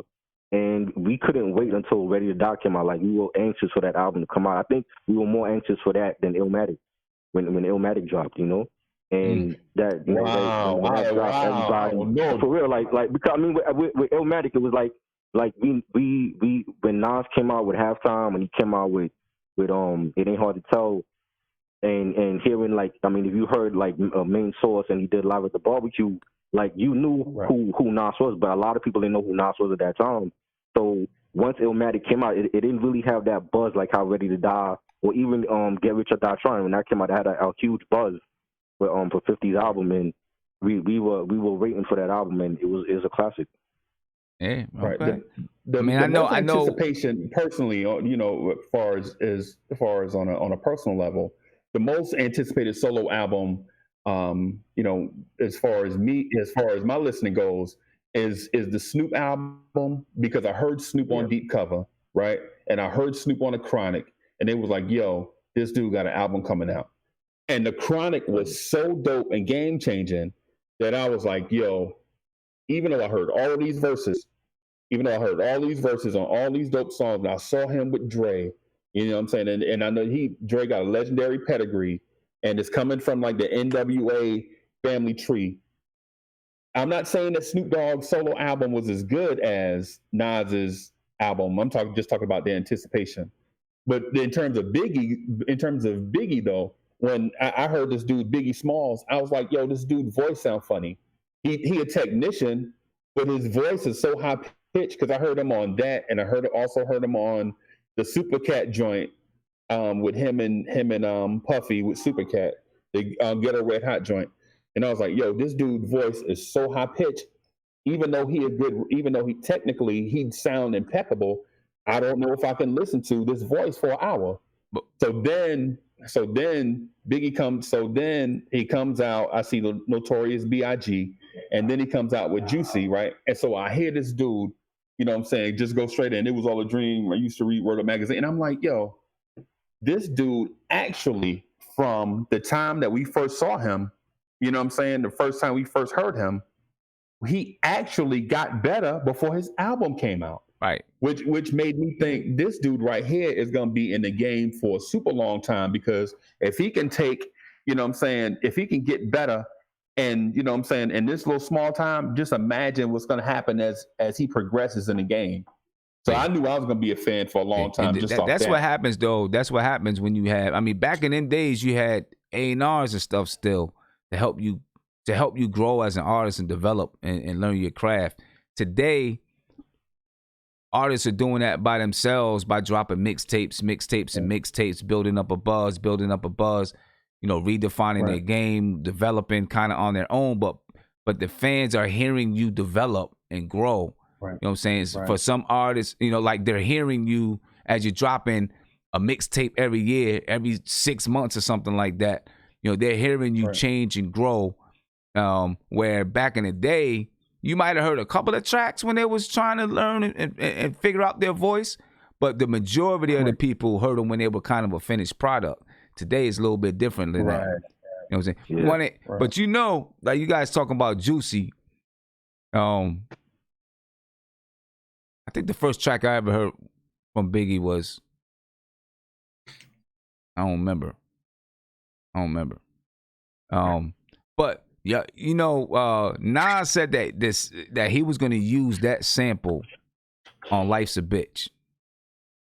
Right? Well, I'm glad he didn't. I'm glad he didn't. I'm glad he didn't. I'm glad he didn't because Life's a Bitch is a classic. It's a classic, God. right? Yeah. But he said that he was at the studio. I forgot who he was at the studio with, but the producer, was it Elliot? Oh, I forgot who it was, but they were supposed to go pick up that record to sample, right? But they forgot to pick up that record, so they used. He said, all right, look through. Said, I got this right here. Right. And then they did Life's a Bitch. And then he heard Biggie's record. He was like, damn. You know what I'm saying? But it worked out the way it's supposed to work out. Right. It definitely worked out how it's supposed to work out. And it's the classic. For those that grew up in that area, it's the classic blueprint for having a smash. You know what I'm saying? If it's an old R&B song that hit number one, your moms and pops and uncles and them used to dance to it or whatever, you turn it over and just let the music play. It's guaranteed to smash by itself. So all you got to do is put somebody skilled on it, and it's gonna be a mega smash because the sample is Juicy Fruit from Him to Me, and that was the jam. I remember dancing to that in like 7th grade. That was right. Kids used to play that like 50 times a day. And then now you put Biggie on it, it's guaranteed. It's money in the bank. Yeah. Oh yeah. No doubt. But hey, last thing about the album, we all know it's a classic. It's a super classic. If this album dropped today, what would it do? How would it be received if this album dropped today? Today, I don't think it'd be received at all, honestly. And that's just being completely honest. With the way music is advanced right now, well, not advanced, but with the sound of what music is, the content of this album is it's too surreal. But it's only surreal because the kids that listen to music now, they don't comprehend what was going on, just socially. What was going on in those days. So I personally believe that this, I hate to be the bearer of bad news, but I personally don't think that this album will be received the way it should, or the way it was, I guess. Was, right. Just the music now, even the samples that are used, the tempos of the songs, everybody's doing this boppity bop shit. You know what I mean? So it's everything is different now. You know what I mean? Everything's completely different now. This will be looked at like, why are we listening to this old shit? But for people our age, if this album dropped, we'd be like, man, we would kind of give it a look, but I don't think we would pay attention as much. We're paying attention as much as we are right now because it's a Biggie album. You know what I'm saying? But outside of that, like, I don't think that even people our age right now will really, really pay attention to what was going on. Because let's be honest, like, even after this album, like, we had a bunch of other albums that had this same type of content on it. You know what I mean? At this point in time, we're looking at people our age that are listening to this music are looking for growth. And this is where you get your 444 albums and your N albums from Nas and right.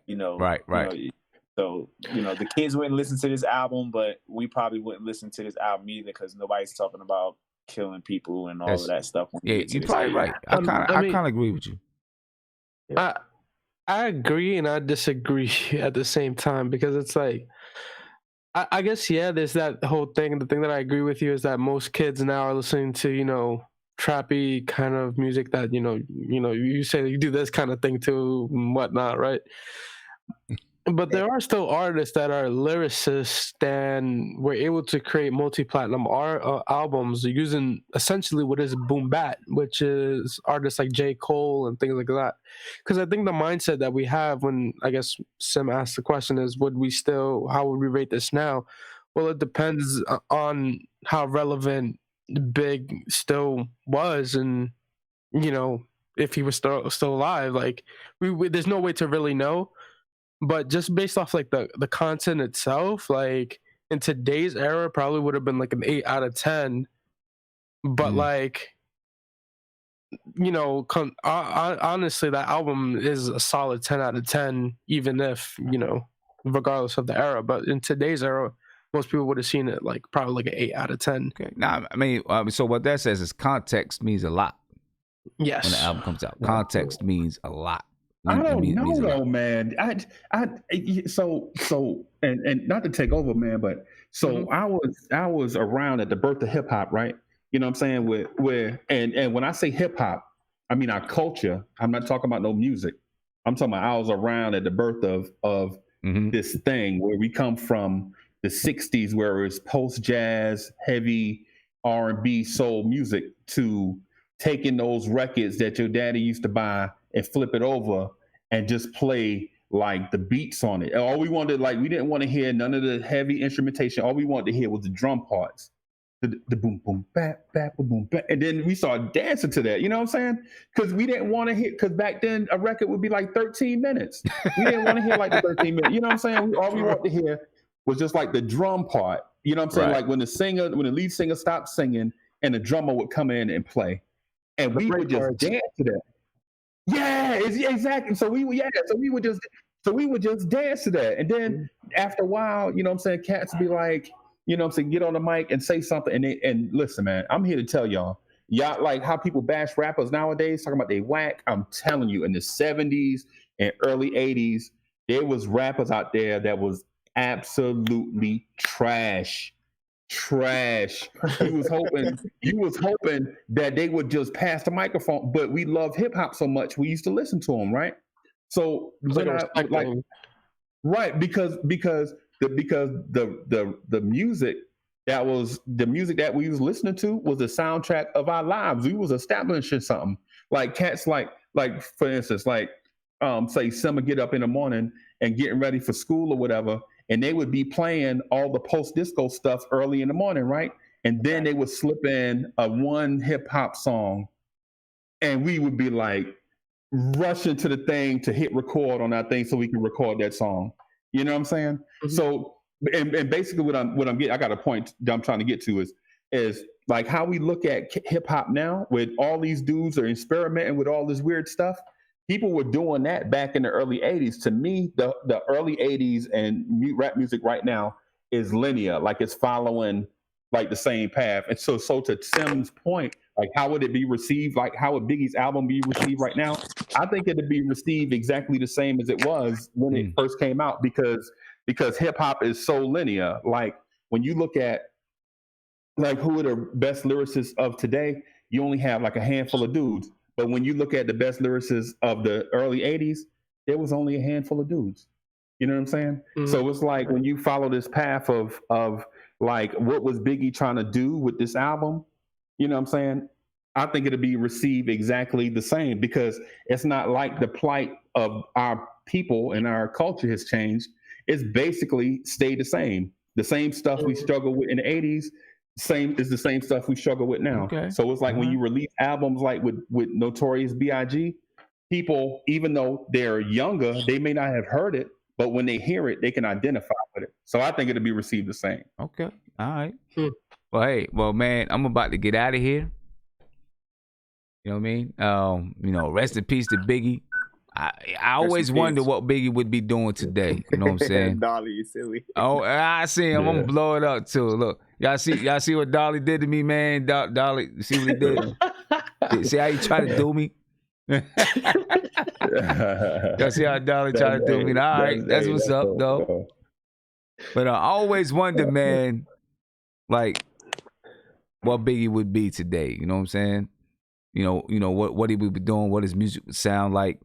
But unfortunately, we never get it. But I'm out of here, man. Right. I appreciate y'all for staying up with me. Hit the like button, guys. Yeah, make sure y'all smash that like button for me. Share it. Share it out as much as you can. If you haven't subscribe to the channel, please. But I'm out of here, fellas, man. I appreciate you guys. Everybody's in the chat. Problem. Appreciate you guys for being on. Hey, man, and the crowd, get the chat to join the show, man. We want to hear what y'all got to say, too, man. It can't be all Dolly. Y'all type a lot. Yeah, y'all man. Don't say nothing. Yeah. It can't be all Freezy and Dolly, man. Yeah, man. Yeah, no doubt. But anyway, I'm out of here, fellas. Ladies and gentlemen, appreciate you guys, man. Thank y'all for joining me tonight. you know what I mean, or to this morning, whenever it is, you know what I mean, we had to, you know, listen to some good music, talk about a classic album. You know what I'm saying? We're definitely going to do this more often, you know what I mean, hitting some of these classic albums up. So, I'm out, ladies and gentlemen. I appreciate you guys, and make sure you hit that like button, subscribe to the channel, man. I'm out of here. Peace.